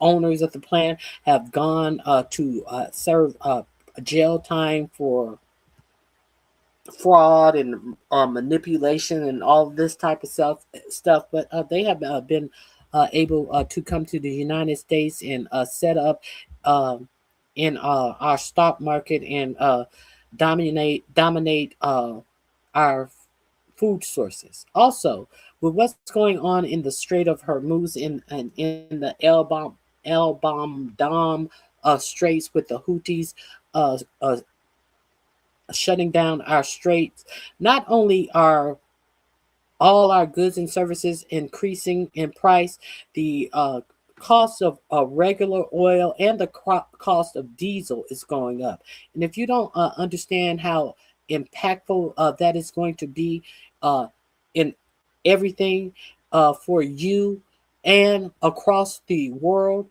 there is quite possibly pretty soon going to be a famine across the world because we're not going to be able to get the things that we to grow our food. And we already understand that our farmers in the United States have been fucked for over 2 years now. And while our U.S. government is bailing out the farmers in Argentina, and our nobody is buying uh, these things that are being produced by our U.S. farmers, and our U.S. farms have been suffering, and they haven't gotten half of the amount of money that have been sent to Argentina. If you have been following my channel, you have been seeing how our beef producers and our poultry producers and all of these meat producers have been suffering and have not even been able to send herds to market because they cannot even afford what it costs to send a herd to market because they are being so lowballed into bringing something to market by these monopoly processing plants, and they have put all of these independent and small processing plants out of business. If you are not aware of that, uh, your government doesn't give a shit about any of this because these millionaires and billionaires are making money, and you may want to make yourself aware of it because of all of this meat that they are making in a lab raised meat. You may want to pay attention to that because they have a solution for this. What is the solution? Bill Gates has a solution for this. These big billionaires, they have a solution for this. Do you think that this is by happenstance, or do you think that this is a program for these millionaires and these ultra rich billionaires to feed you some lab raised meat? Yeah, and a lot of this meat that is on your shelves right now is lab raised meat. So let's talk about what's going on with our food right now. And the bad thing about it, this plant that this Tyson beef and chicken processing plant that is somewhere in Illinois that they closed this plant down. These people came to work on a Thursday and they told them go in the cafeteria. Don't clock in, just go in the cafeteria. They gave them zero notices. Zero notice that no, you're not going to work today. Your job is gone with zero notice. So this is the great United States of America. This is what's happening in our country. People were crying, fighting. It was just bedlam. And they are talking about over 2,000 people lost their job right here on the day. Lost their job, and they're talking about 4,000 people in Utah or Wyoming are about to lose their job at another Tyson plant. Let me share this information with you.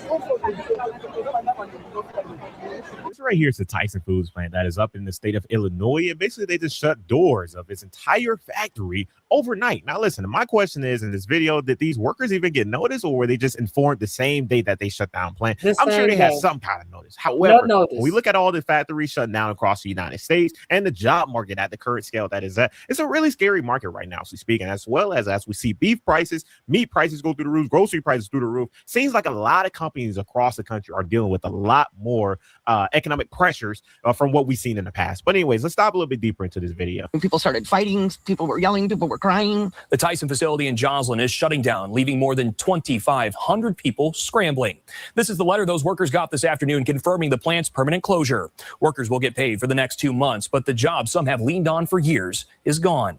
The Tyson Foods plant is located in Joslin. That plant began operations in 1983 under the ownership of Iowa Beef Processors. You can tell by the map it was a central part to the local and regional economy. But why is a company that's called the area home for so long closing its doors with next to no notice? The breadcrumbs were public as of about 10 days ago on the company's earnings call. Tyson told shareholders they expect losses around $50 million this fiscal year in its beef processing sector alone. Company officials claim cattle shortages and high livestock costs are to blame for that massive loss. But that reasoning doesn't do much for the workers who now only have a few weeks to find where their next paycheck is coming from. KWQC's Elizabeth Ruggiero talked to some of those workers who learned their career at Tyson was over. For decades, the Tyson complex in Joslin has been the heartbeat of this community, but that beat went silent this afternoon. As workers arrived for their shift, they weren't sent to the production line. They were funneled into the cafeteria. Wait, so they just showed up to work and they were told today's your last day? What? What do we do?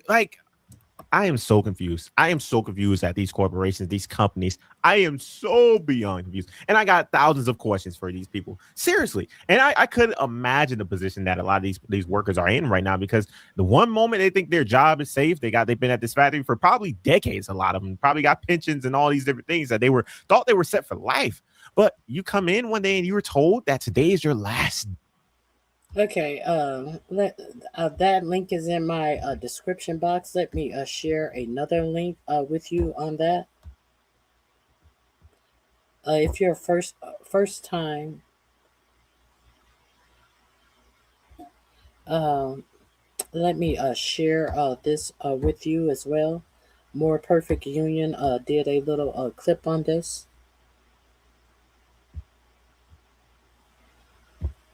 Here we go.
Tyson has also shut down a Utah facility, firing 700 workers. The company said it is downsizing due to rising beef costs and historic cattle shortages.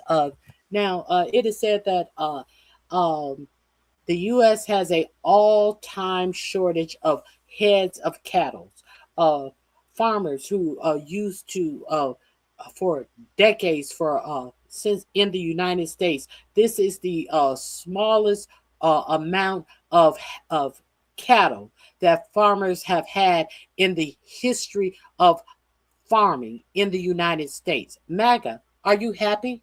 Are you happy as Brooke Rollins, the head of the Department of Agriculture, has allowed screwworm to infest the cattle? Screwworm that was eradicated over 60 years ago, that is now the flesh-eating worm that is also now evasive in eating the flesh of your cattle. Brooke Rollins, who is always working on every problem, we have just started working on it, has no solution of any agricultural problem that is facing our farmers today, who is acting as if she knows about everything and she's just had a meeting with everybody. And this is the state of our food and our meat under Make America Great Again. Is America great again yet, MAGA?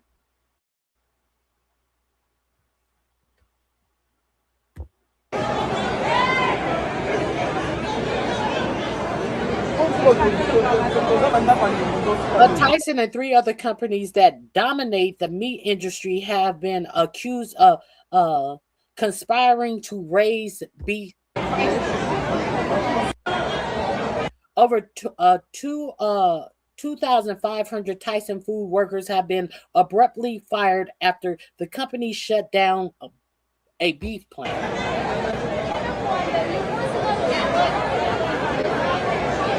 The workers' union UFCW says that the company didn't warn them about the layoff. Tyson has also shut down a Utah facility, firing 7.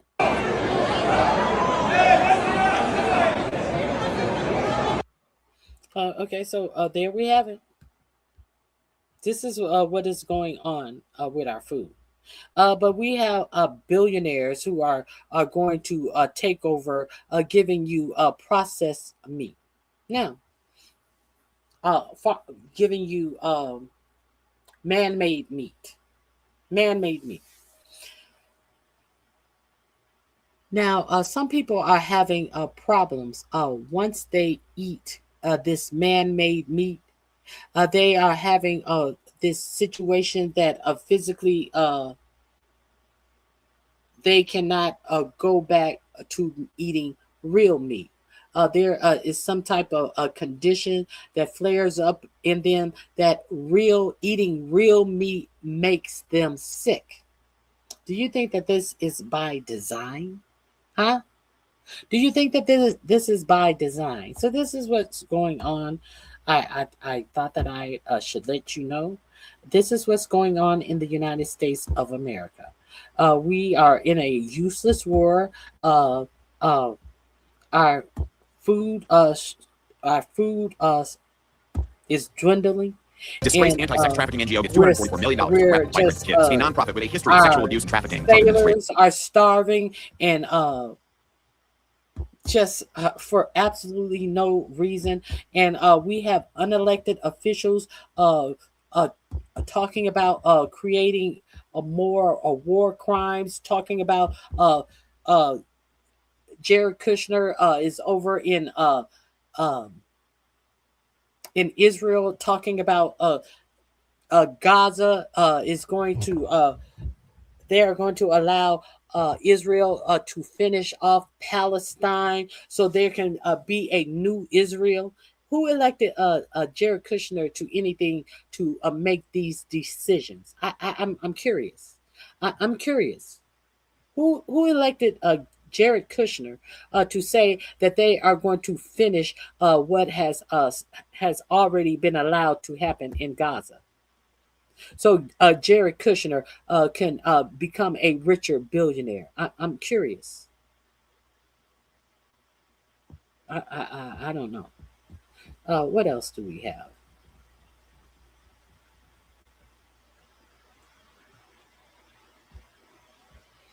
Are we done talking about the Epstein files?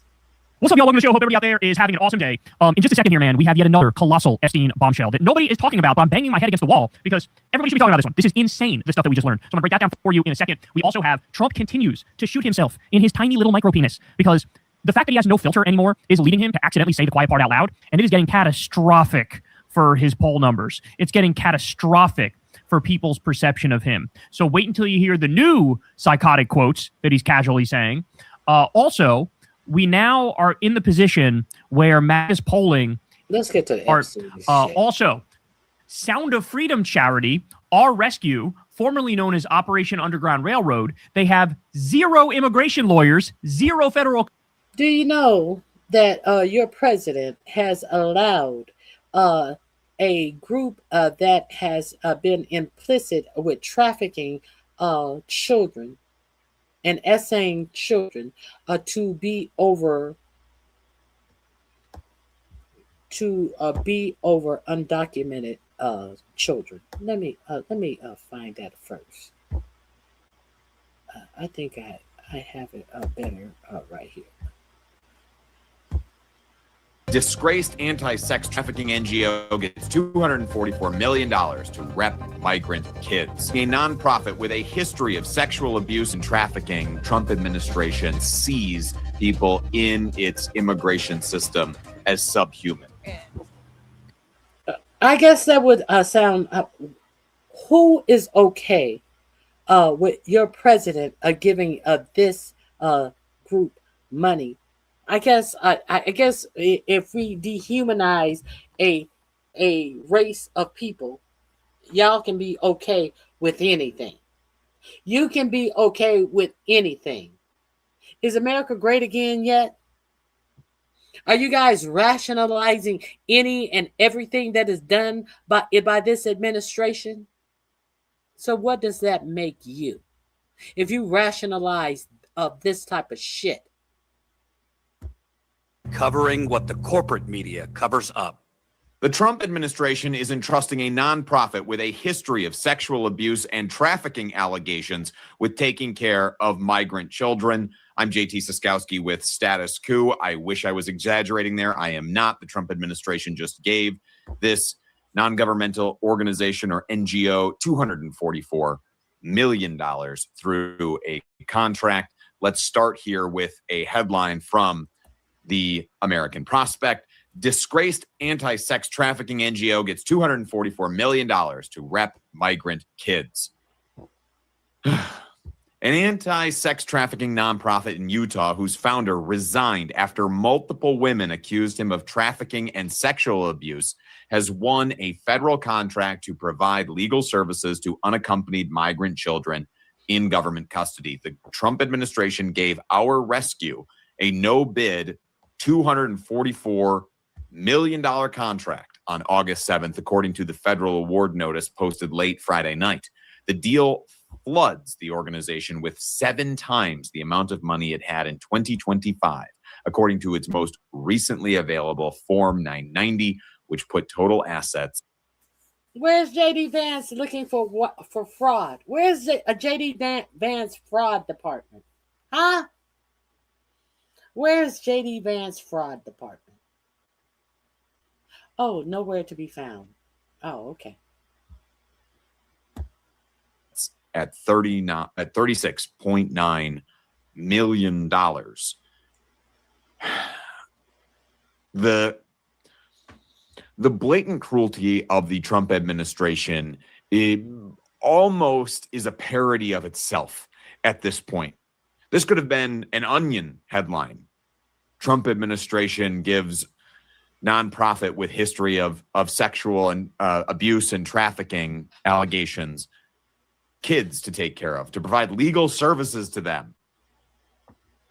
What are you supposed to do with this information? How are you supposed to process it? How are you supposed to take away anything other than the Trump administration sees people in its immigration system as subhuman, as not deserving proper care, as not deserving of care by organizations, especially kids, care by organizations that have a reputable history and hold themselves to the highest standards. Let's get some background on who this organization is. It's unclear how many children our rescue will represent. The notice says only that it will provide legal services to children in the care of the Office of Refugee Resettlement, established to offer support for victims of human trafficking and those seeking asylum in the United States. Nearly 1,800 children were in the agency's care in June. Over the last year, it has averaged about 1,908 children monthly.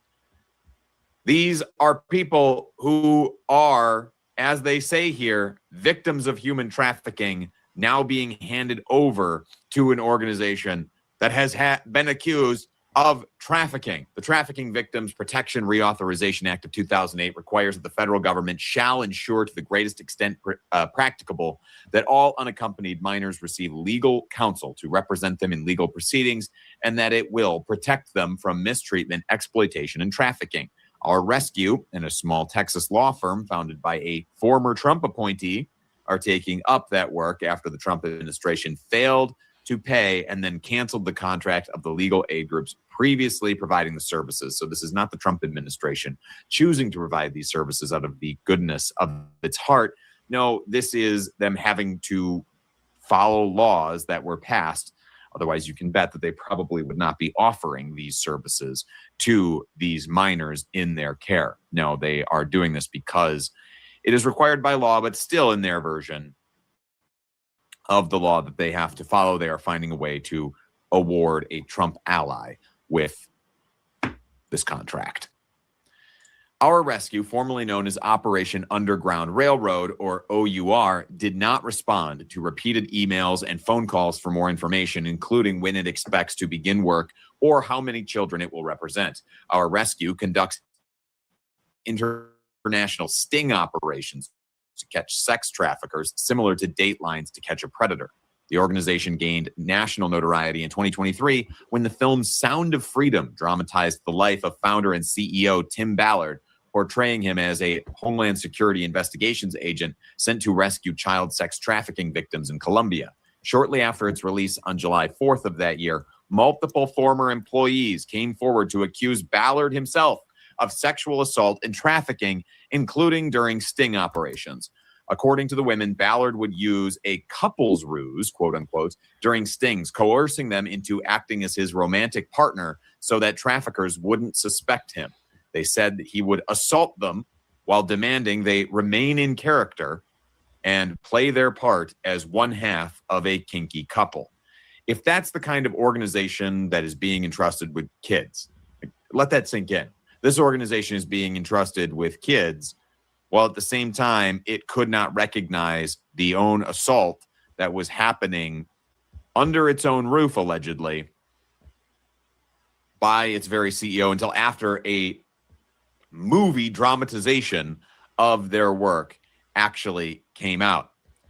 This is more here. The year he resigned, referring to Ballard, Form 990 documents show that Ballard was drawing a $566,993 salary from the nonprofit. Today, CEO Derek Brenner, who is drawing a salary of $413,387, saying in his most recent letter to donors that he, quote, owes those we serve to remain lean, unquote.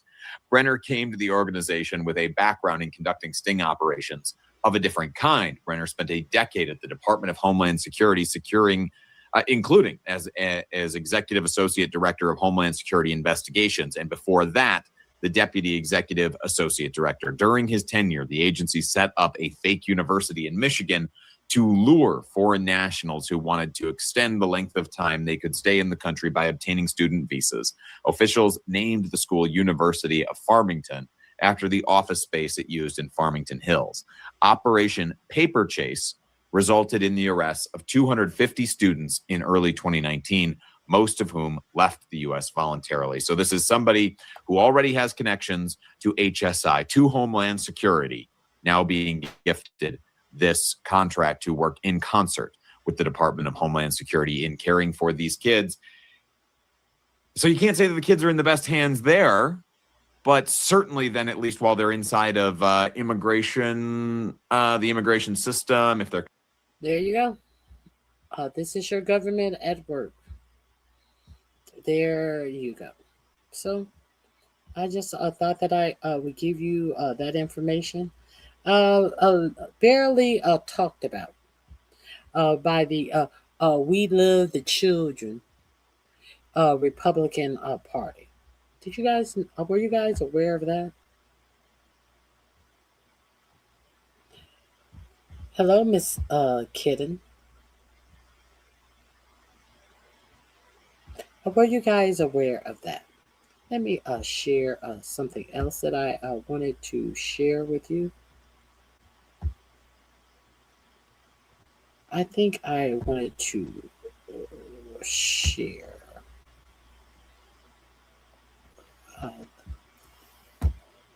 one more thing I wanted to share with you.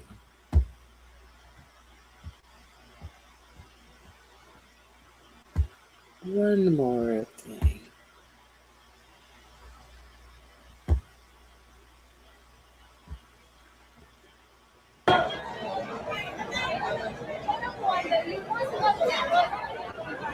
I've already shared this one. I apologize.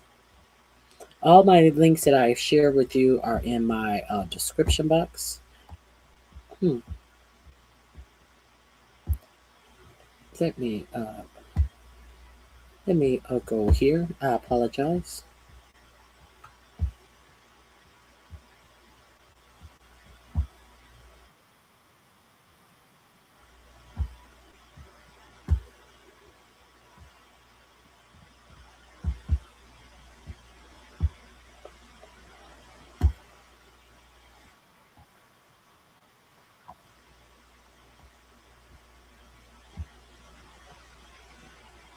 Here we go.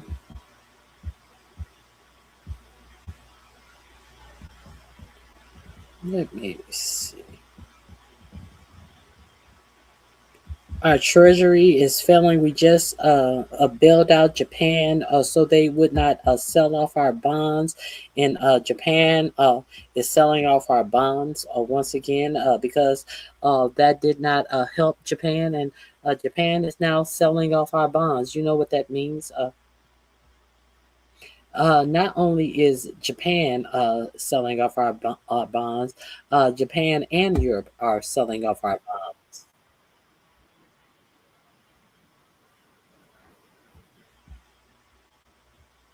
If you are unaware of that, since nobody's telling you about that, and Donald Trump is talking about everything is hunky-dory in the United States,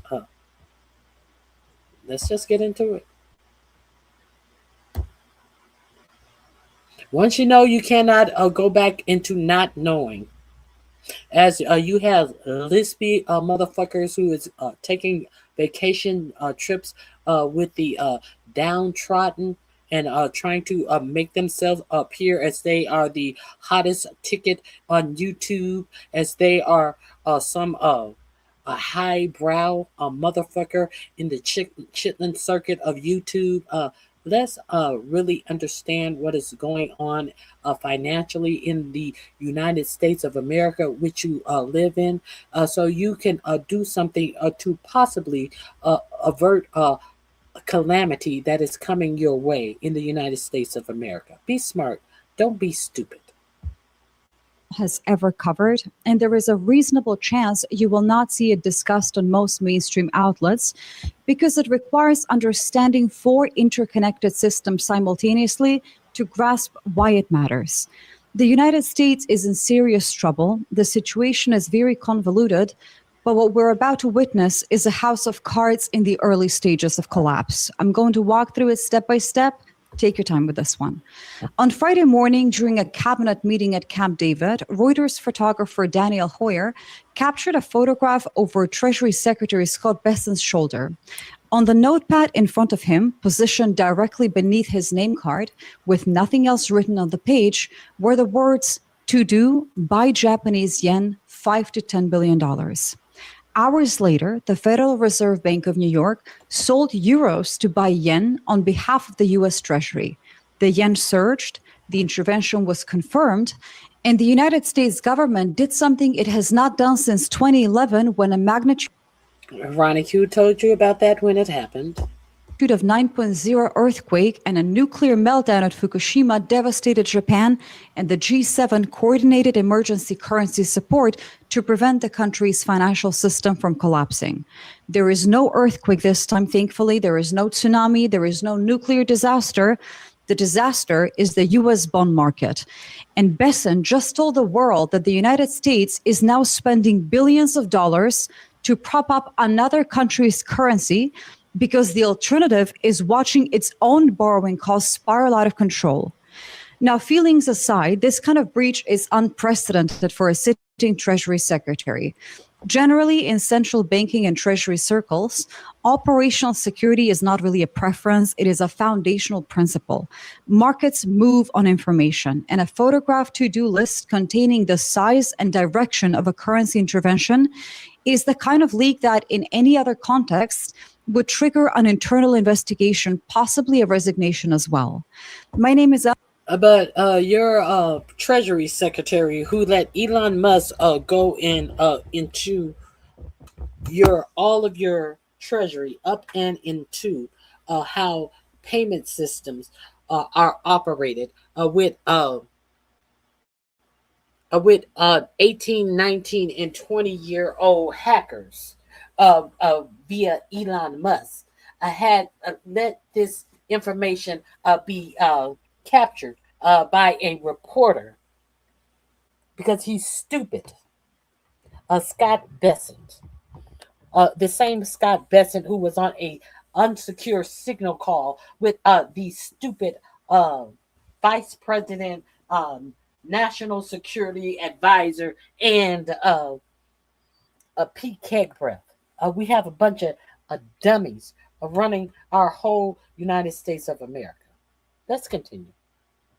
Where has that gotten us? Where are we? The laughing stock of the world.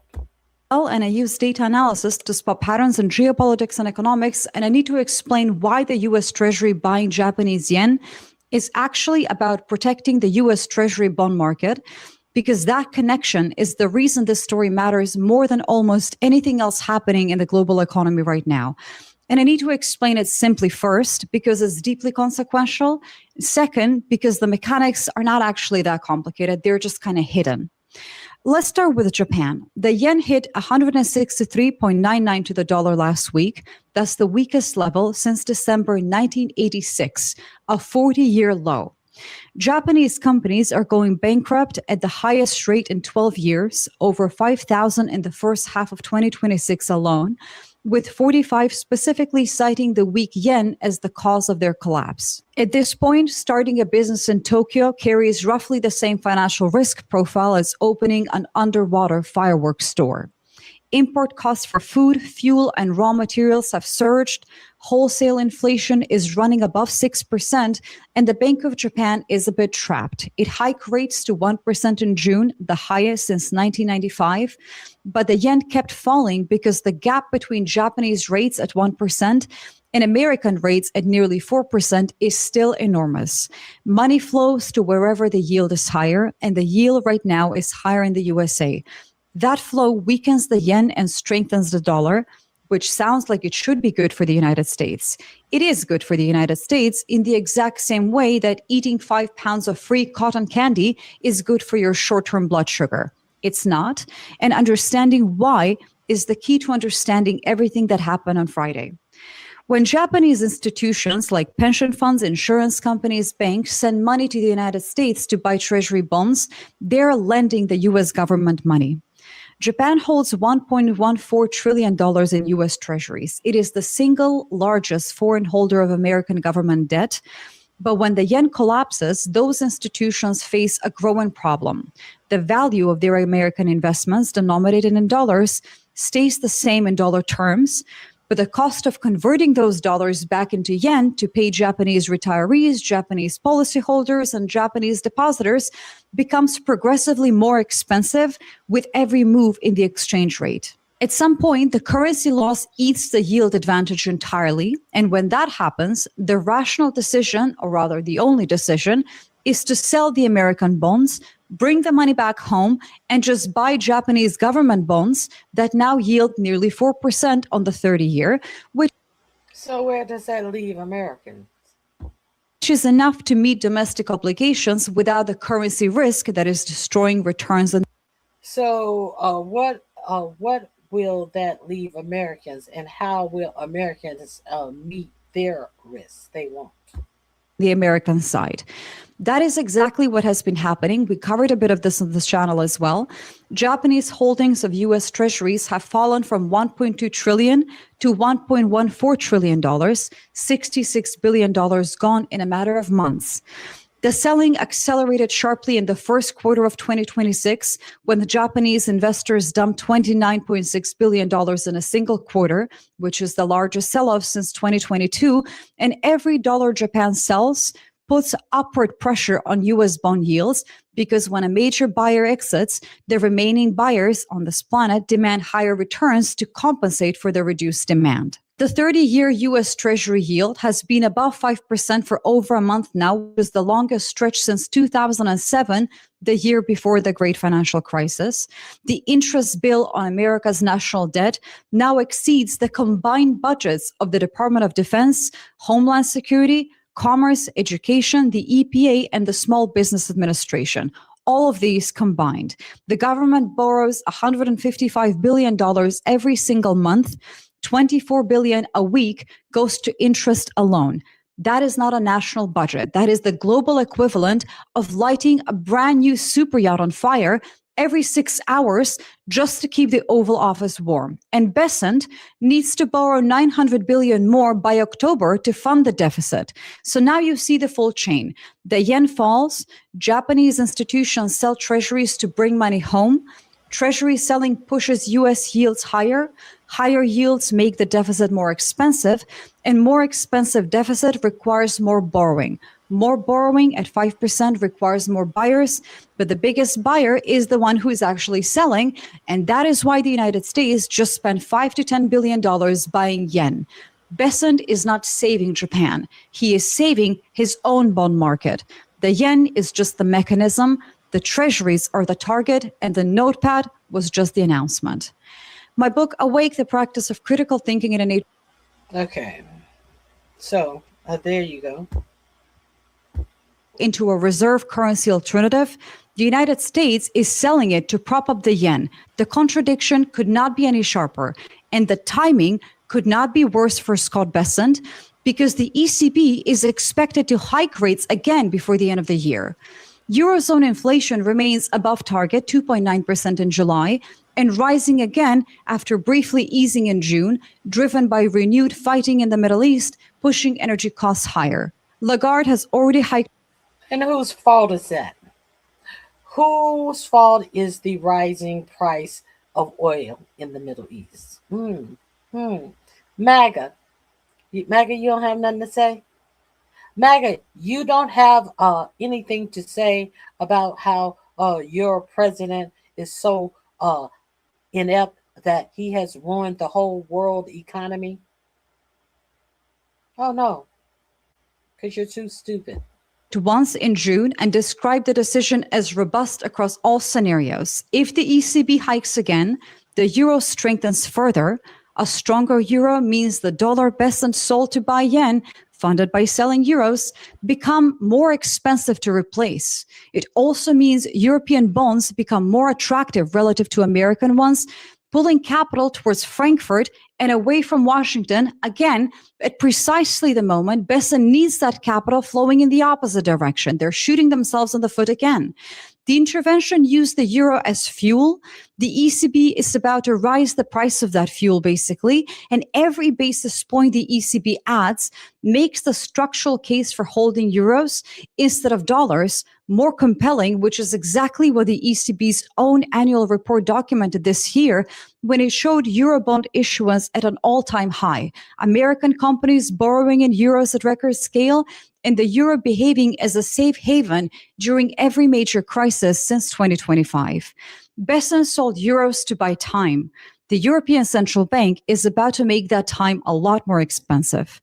This intervention worked for about 12 hours, which gives this multi-billion-dollar global economic maneuver roughly the same shelf life as a fresh pint of draft beer on a very hot summer afternoon, of which we've had so many in Europe, haven't we?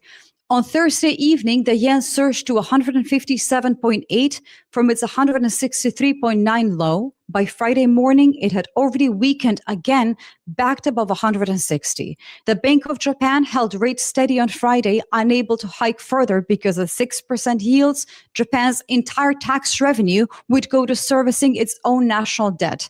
The structural problem, which is a 400 basis point interest rate gap between the US and Japan, remains completely unresolved despite these interventions, and every previous intervention has produced a shorter lasting effect than the one before it. Japan spent $70 billion on insurance in April and May of this year. The yen fell to a new 40-year low anyway. Japan spent $62 billion in 2024. The yen fell to a 38-year low anyway. The interventions by hours or maybe days, the structural forces by months and years, and the structural forces right now are all pointing in the exact same direction.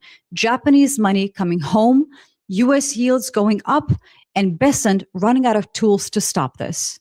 And here's the detail that Raw Story, Forex.com, and several market analysts all noted independently. Besant's notepad appeared to be deliberately exposed. There was nothing else written on the page. His name card was positioned directly above it. The photograph was taken during an on-the-record portion of the cabinet meeting, meaning cameras were allowed and expected. Last time a Besant notepad was photographed during a White House briefing in May, it said resilience written 3 times.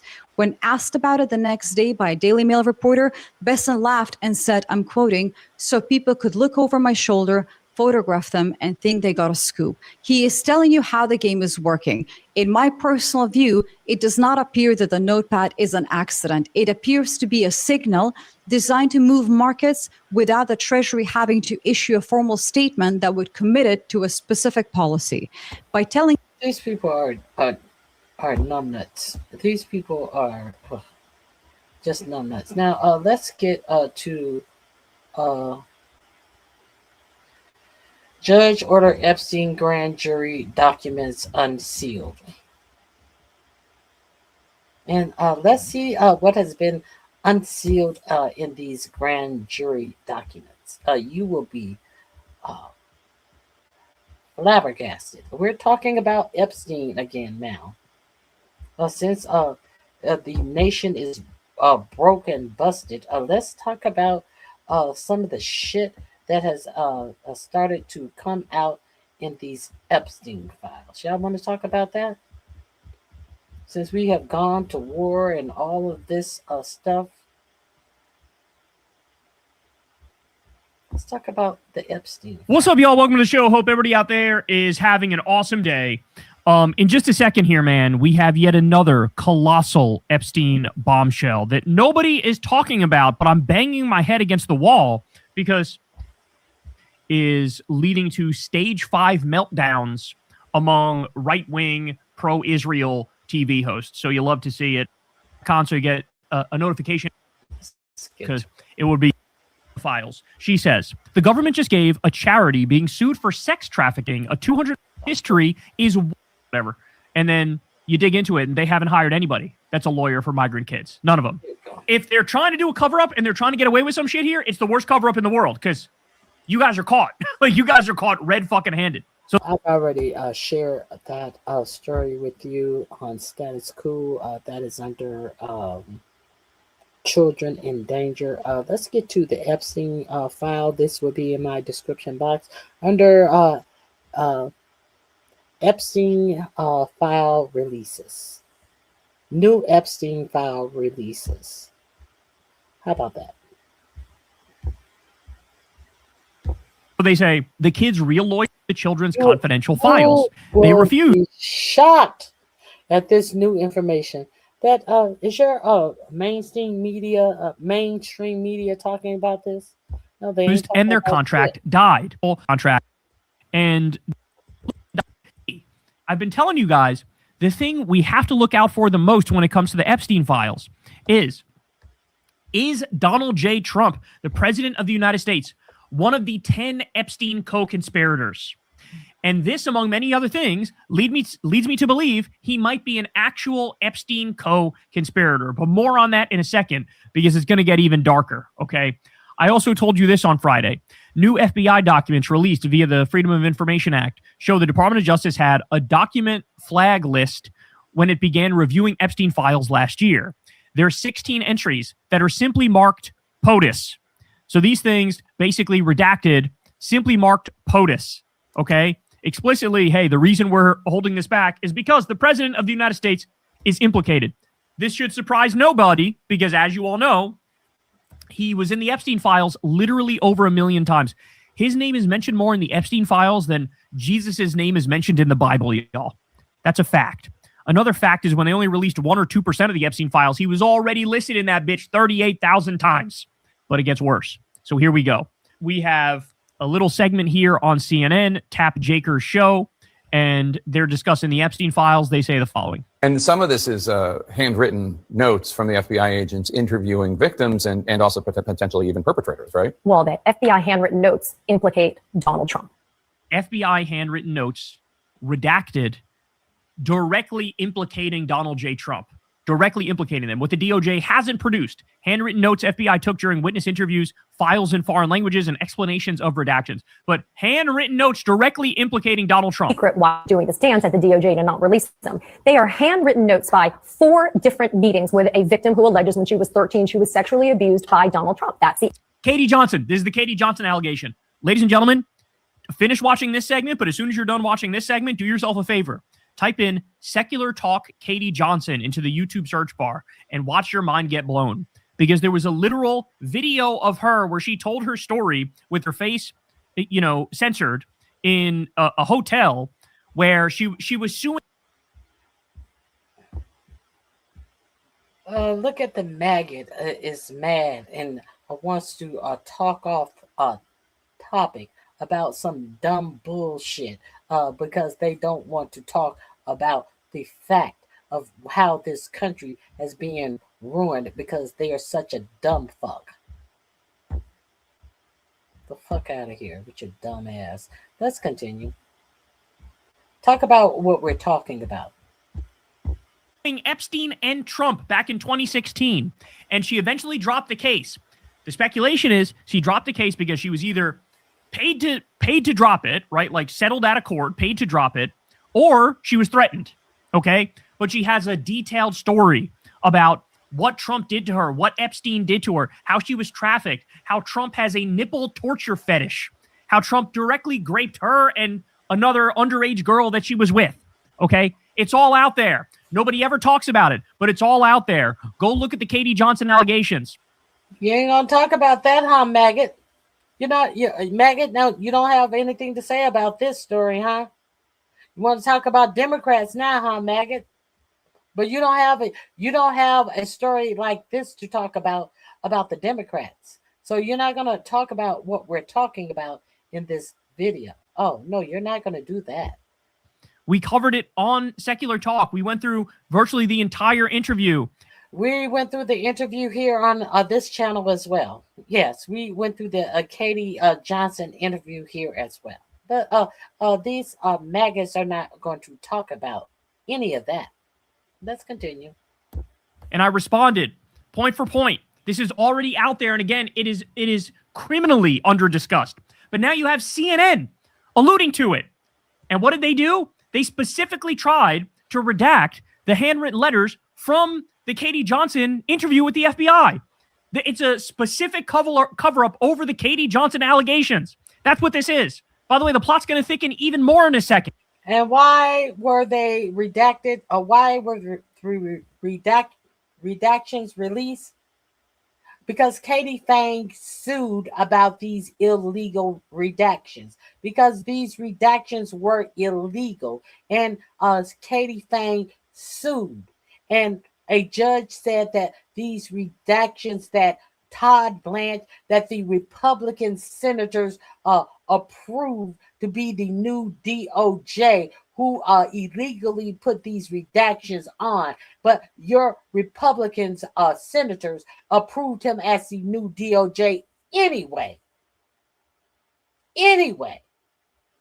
This is who MAGA is voting as congressmen and senators. This is who they are putting in the highest branches of government. People who are putting people like this in, who are trying to hide this type of behavior. And you got idiots coming in here talking about Democrats. It's just mind-boggling. People want talking points, but what do you want for your life? What do you want in an elected official that represents you and what is best for how you go about living your everyday life? What do you want for how you live your life? Are you satisfied with the way that America is going? Are you satisfied with how America works for the American people? Or are you satisfied having some hate topic to fall back upon? When you can't pay your bills, when you can't pay your grocery bill, when you can't pay your insurance bill, when you can't see a doctor that you need to see. Does having a person of color, does having somebody else who is not your race, your color, your gender, does that make everything else all right with you? Or do you want a government that works for you? Or are you falling for the okie doke? Oh, yeah, you're falling for the okie doke because you have allowed your elected officials to take education off the table for the American citizens and dummy you down so much that this is what you find acceptable in your government because you're stupid. But let's continue. But CNN now is talking about the Katie Johnson allegations. Who alleges when she was 13, she was sexually abused by Donald Trump. That's the allegation. Now, the actual 302s, the official FBI reports, they've been turned over. After much hullabaloo and pushing by media, they were turned over. Why aren't you turning over these handwritten notes? Well, today, the prosecution said, well, you know what? They're duplicative. That's the first time they've ever said it. Before they said it was substantially similar to the 302s. So what did the judge do today? He said that the handwritten notes must be turned over in camera, unredacted, so that he can check them out because they continue to refuse to give them to the court. And of course, President Trump denies any wrongdoing having to do with the Epstein files. As he does. Yes, as he does. Thank you so much, Katie. It's all coming out. This is the definition of what's called a limited hangout. They released about 50% of the Epstein files, which is millions of documents, but they're still hiding the most damning parts. That's what you need to understand. They give you a little bit, and then they take out the most damaging stuff. They're still hiding. This stuff, they're still trying to hide it. Well, guess what? We have one of the documents floating around now. It was posted by the DOJ, perhaps accidentally, okay? Jim Stewartson says, wow, this is all very specific. And he's pointing to, this is one of the handwritten letters that was being held back by the FBI. More on it in a second because it's very hard to read if you just go through it like this, okay? Someone at the DOJ is definitely getting fired for forgetting to redact Donald Trump's name from this file. So again, handwritten. So what does it say? Jeffrey Epstein, my testimony places Donald Trump as a person involved in the sale of young women to sex trafficking ring of Jeffrey Epstein and the Saudis. Let me repeat that. Handwritten letter to the FBI. My testimony places Donald Trump as a person involved in the sale of young women to the sex trafficking ring of Jeffrey Epstein and the Saudis. What did I tell you? What did I tell you? MAGA, what you got to say about the Democrats now? MAGA? MAGA. You said something about Democrats, MAGA? Come back. You weren't blocked. What do you have to say about the Democrats now? Tell you.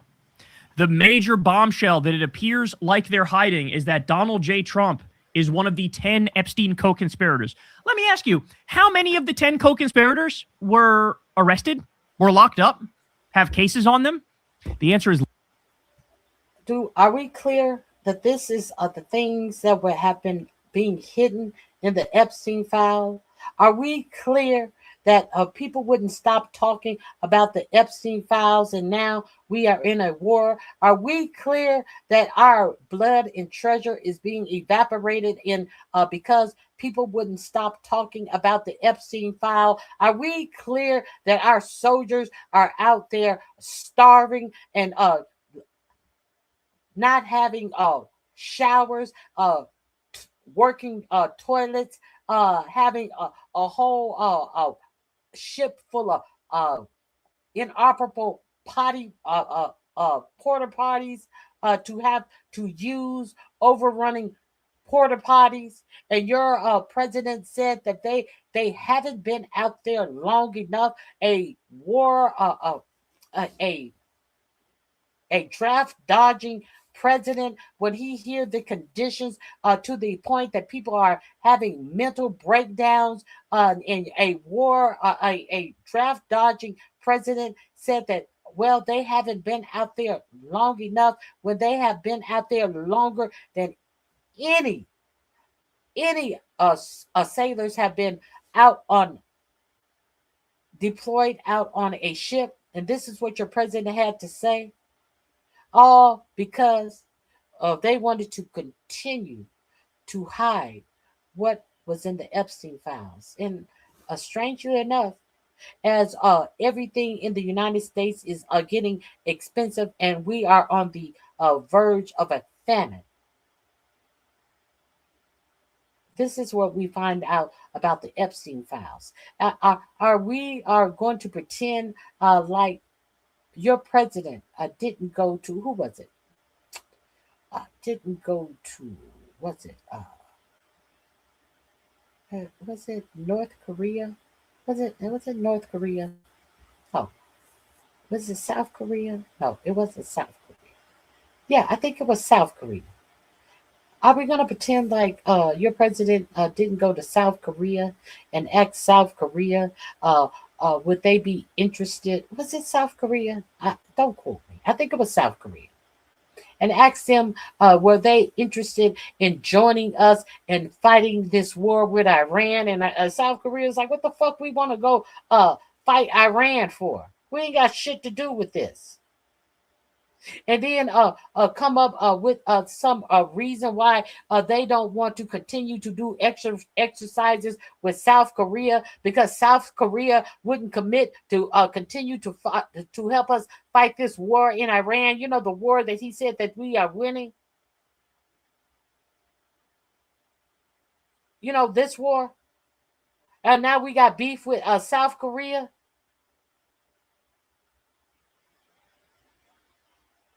Yeah, South Korea, not North Korea. And now he want to he want to buddy up with Kim Jong-un, because you know they are great friends. And now he got beef with South Korea. The reason why he got beef with South Korea because they told him kick rocks. No, we're not going to join you in a war with Iran. For what, motherfucker? You're going to take your bases away? Good, because we don't want to be a target. We don't give a fuck. This is what's going on. And you numbnuts are sitting up here in the United States suffering, and you act like, oh, well, I'm doing better than the next Negro. I'm the unicorn Negro. I'm doing good. I'm a unicorn Negro. I'm doing better. And you don't know what is about to become of the United States, because you're stupid too. Literally zero. This is the biggest cover-up in U.S. government history. I think it's fair to call this the biggest cover-up in U.S. government history. Every single Epstein co-conspirator they are protecting, because they're all part of the billionaire robber baron cabal. Meanwhile, Donald Trump is going after Letitia James and James Comey and Don Lemon and some guy who put his hand in the reflecting pool and did nothing wrong. All of them, throw the book at them, but God forbid you actually traffic little girls, well, you're free to go. No problem whatsoever. The pedophile president's going to protect you. Till his dying breath, he's going to be there to protect you. It is incredible. Okay, but I'm still not done. Here's what the other note says. Donald Trump can stand in the driveway and have a clear view of me naked and on my knees on the mattress. Donald Trump says, you said she is pregnant. She doesn't look pregnant. George says she is. My dad took her to Army doctor, and he estimates she's 2.5 months pregnant. Trump asks, is she on drugs? George said yes. Trump said, we don't like for them to be pregnant because we lose money. Trump said, we don't like for them to be pregnant because we lose money. A doctor might could cause her to miscarry, or if the child is good looking, whether we could sail the baby. You said she is religious. The Saudis like the religious ones. We'll figure it out. You will take her. Holy fucking shit. It's all coming out. Listen, I'm one of very few voices that has been following this from the beginning, documenting it from the beginning, went through the Epstein files as they came out, and people are just now beginning to open their eyes to the fact that Jeffrey Epstein is on an audio tape saying that he was Trump's best friend for a decade. People are just now beginning to realize that Trump was on Epstein's plane at least 8 times that we know of, and that he did go to the island. People are just now beginning to realize that the first time that Trump and Melania had sex was allegedly on the Lolita Express, which was Epstein's pedophile plane. People are just now beginning to realize that Epstein knew the inner workings of Trump's first White House, and that he was clearly being fed information and a potential partner of Trump, and they were co-conspirators working together. Trump and Epstein literally shared a girlfriend. They shared a girlfriend. Trump was outed as having a nipple torture fetish. We learned in the Epstein files that Trump assaulted someone in Ivanka's bedroom in 1993 with her husband in the next room. And Epstein emailed Michael Wolff that. Okay? All of this is now coming out. But it's crazy to me how so much of this has not been focused on by our media. I mean, we got a little bit of focus when, what was it? The New York Times released how Trump wrote a creepy love letter to Epstein on his birthday, you know, basically implying that they're both pedophiles, right?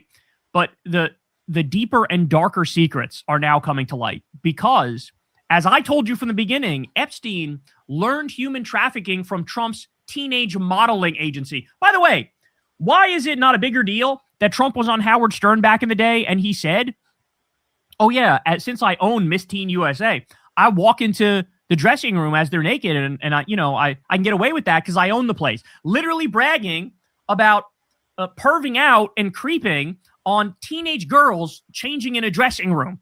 And people didn't... I got to do inspections. You know, they be standing there, they're naked and half naked. I got to do inspections. Are we going to pretend like we didn't hear that? Pound the gavel in and go, oh, okay, well, that settles it. He's a pedophile. Nobody did that. Insane. What about those private events that were hosted at Mar-a-Lago where it was Trump and one other person, Jeffrey Epstein? What about those? We have Michael Wolff, who said that there was a picture Epstein showed him of Trump with a stain on his pants with 2 girls, one of them bent over, pointing at him and laughing. As if to say he like nutted in his pants with these girls of an uncertain age. That's a direct quote from Michael Wolff. Nutted in his pants, and there's a fucking picture of it. By the way, you wonder why Israel gets literally anything and everything they want from Donald J. Trump. Because Epstein was Mossad, and that means there's a thick folder of all of these crimes that Trump was engaged in, right? And Netanyahu, all he has to do is hold that over Trump's head. You're going to do our bidding. You're going to attack Iran. You're going to do X, Y, and Z. Because if you don't, maybe the video of you with Katie Johnson will come out. You wouldn't want that to happen now, would you? I don't think you want that to happen now, would you? I don't know why I'm the only one that talks about, in 2011, Trump spent hours at Epstein's house with an Epstein victim, and you have a literal email directly from Epstein talking to somebody and saying, Trump's at the house right now with one of the victims, and he's been there for hours. So that means, because we know all of Epstein's houses were bugged, that means there are definitely pictures and videos of him with underage girls. But I'll tell you what, the fact that these letters are now coming out and what they say is honestly leading me to believe that even everything that is accused on the FBI intake forms, that those are even likely to be true. Okay? So, for example, the Dallas limo driver who said that Trump talked to Epstein on the phone about abusing girls. The guy said, I wanted to pull over and beat the shit out of him, overhearing that phone call that he had with Epstein. Okay? Or all the stories about, what was it? He had a riverboat casino in Lake Michigan called the Trump Princess. And there were stories of Trump allegedly graping a girl named Dusty in the year 2000 from Oklahoma, and she was found with her head blown off, and the authorities thought that it wasn't suicide. And then allegedly this Trump Princess riverboat was used to, like, literally dump bodies out there, in Lake Michigan. Look, I'm telling you what's on. The intake forms are crazy. There's a lot of fucking intake forms with some crazy. Katie Fang is the one who made sure that all of this redacted information was unredacted, because these redactions were illegal per the law, that the Epstein files must be released, and only redactions to protect the information about the victims, not to protect the subjects of the investigations, and save reputations of people being investigated. Oh, okay. Thank you, Katie Fang. And Todd Blanche continued to hold these redactions in place and said that there is nothing to see here. They're repetitive. They're this. They're that. And now the redactions are being unredacted. Now let's see what we see here. Yeah, shit. But that's viewed as like the first thing you would do if you have a claim against somebody, is you put on the FBI intake form and you give it to them, and then they are supposed to look deeper into it. And at first there were a lot of those things, this one doesn't add up, this one doesn't add up, etc. Right? But now the more you see, now what we're learning is Trump was allegedly an Epstein co-conspirator, and he was directly selling girls to Epstein and to the fucking Saudis. So now all of a sudden, all that other crazy stuff that they were accusing him of, maybe that's possible too. Maybe a lot of that other stuff is possible too. Anything is possible when Jeffrey Epstein literally had a drawer at his home that had exclusively pictures of Trump and his family in it. What does that tell you? If the #1 world's most infamous, notorious pedophile child sex trafficker has a full drawer with nothing but your pictures and your family's pictures and documents about you, Epstein knew about all of the financing in Mar-a-Lago, including mortgage fraud that they were committing. What does it say that they were that close? What does it say? Mar-a-Lago was subpoenaed in the Ghislaine Maxwell investigation because they thought it was the hub of the child sex trafficking. And this is the president of the United States of America right now. So, massive bombshell. Share this far and wide. This should honestly, chill everybody to their core, what we're witnessing here. But the president of the United States is without a doubt a black male pedophile. Okay. And the extent of the crimes go above and beyond what anybody in their wildest imagination thought possible. Now go ahead. You go tune into Joe Rogan and whoever else is still part of the right-wing MAGA cuck sphere and see if they're talking about this. See if they're telling you the truth about Epstein and Trump. See if they're not going to do that. They're going to fucking hide it because they're part of that Epstein class, and now everybody knows it. Hey, y'all, do me a favor and like and subscribe. It helps out big time in the algorithm. Click the bell as well for notifications when videos drop. Oh, look at this stupid fool in the chat. Who are you? Who are you is the question. You're sitting up here word for word. You don't know a damn thing that you're talking about. Sounding stupid. Okay, that's all I have. Who? The girl who? He's in there arguing with himself. He's in there punching at the air. Very caring. Very caring. Girl. I ain't got time for ignorance. I ain't got time for motherfuckers who cannot defute the facts. The link is in my description box. Have at it. Go argue with somebody who gives a fuck to argue with you, motherfucker. Probably living in a a trailer park with a rain soaked roof laying in on them full of mold and shit, motherfucker. Go vote for somebody who's gonna make your life better, you dumb motherfucker. And in here talking all of that dumb shit, supporting this type of shit. Anyway, I am about to drop this link in the chat. There has been new information. Come to find out, the DA of Mississippi is reportedly married to someone in the FBI. I haven't seen the video. I'm gonna drop the link to the video for you right here. I heard that there was an FBI connection. Is it the DA is married to someone in the FBI? Is that the connection, Very Carey? And Carmelo Anthony has the judge. Now it says Carmelo, a judge, recused. Did he recuse himself, or they got a new judge, or did they get the judge recused? Two witnesses. Witness to fight speaks. Now, this is at the original Queen Amia Shakur show page. I am going to go over there. I missed her this morning because we went on at the same time.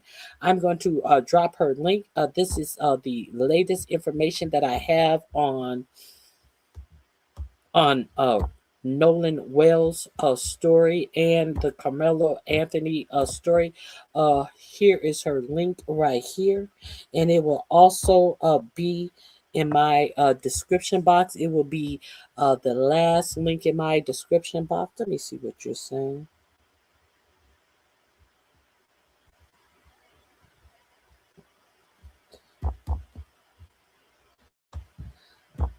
Miss, all of that cursing and bad language don't make you a better person. That makes you a smaller person.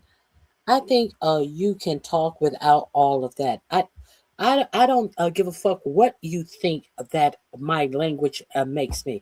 I don't give a fuck what you think that makes me, because I am not trying to be anything to you. So who gives a fuck what you think about my personage? I don't give a fuck about what you think of me as a person. Hit the like button, bitch. Who gives a fuck what you think about me as a person?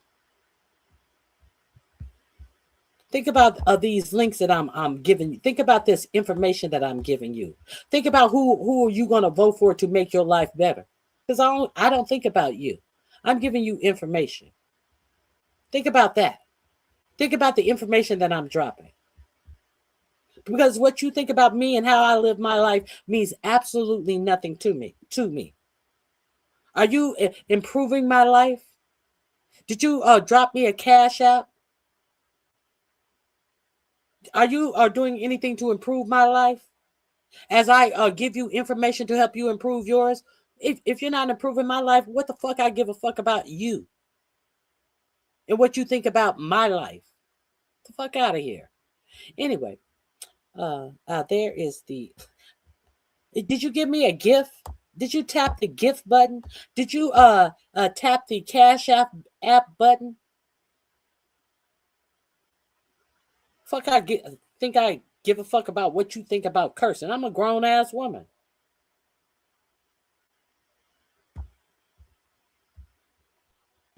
You don't like cursing? Don't curse, bitch.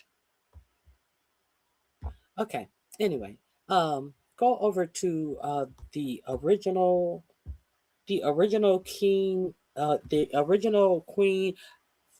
Ahmadiyya Shakur show and find out the latest breaking news about Carmelo Anthony judge being recused. There will be a hearing tomorrow to see if he will receive a new trial. Also, the latest on the DA in the Nolan the Nolan, what is his last name, Lord? The Nolan Wells case. Also, what is the last thing? There are allegedly some witnesses who saw some fight on the island who are going to speak, and Bart owns part of something she has. The title is cut off. They're talking about Bart owning a part of something. So go over there and check her out. Great channel or great information. Very Carrie, I haven't seen you go live. I hadn't gotten any notification. When are you going live? I hope you go live soon. So these links are in my description box. This last link is going to be in the description box under what am I gonna put it on? Latest.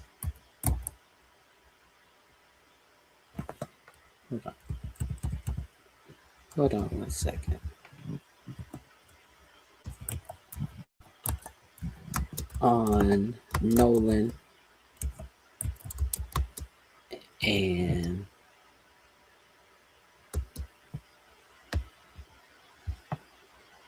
Carmelo.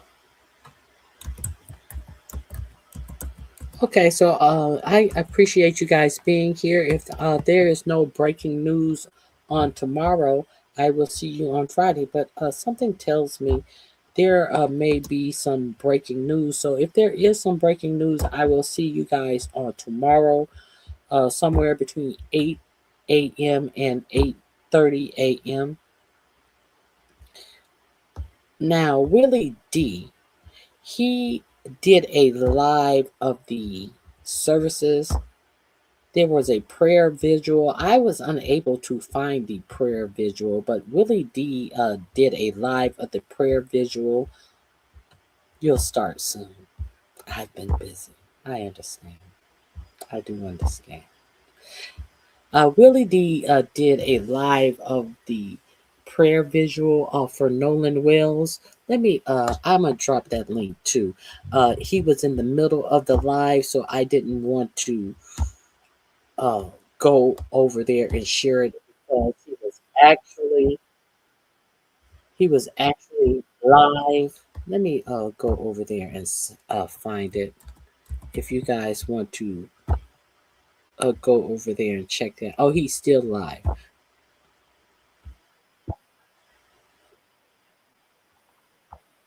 He's still live. I'm gonna drop this Willie D live prayer visual. He has the psychotherapist Elliot Coney on there. I like him too. He did a interview with the raccoon race Tatum. He has him on there right now. So go over there and check out Willie D live. I'm going to drop him in the chat, and he will also be the last link in my description box. Here he is.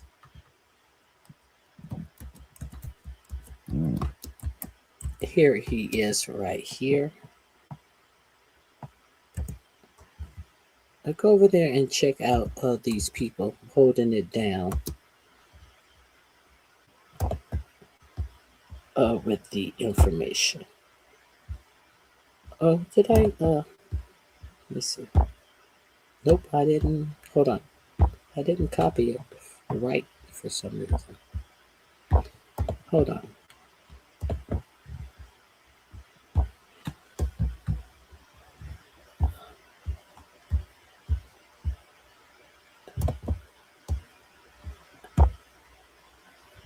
Okay, and Willie D, I'll put him in my description box under latest on. I'll put him in my description box under Willie D. So I appreciate everybody who came out, participated in the chat. Please like the video. I thank you for being here. I thank you for subscribing to my channel. Avail yourself to the links that I have supplied you. Hold on. And I will see you if something comes up tomorrow. If not, I will see you on Friday. But I appreciate all of your support. Tell a friend. Tell a friend where you get information if you like this channel. Come back and see me sometime. You hear? All right, guys. That's it for me. I'm out of here. Bye-bye.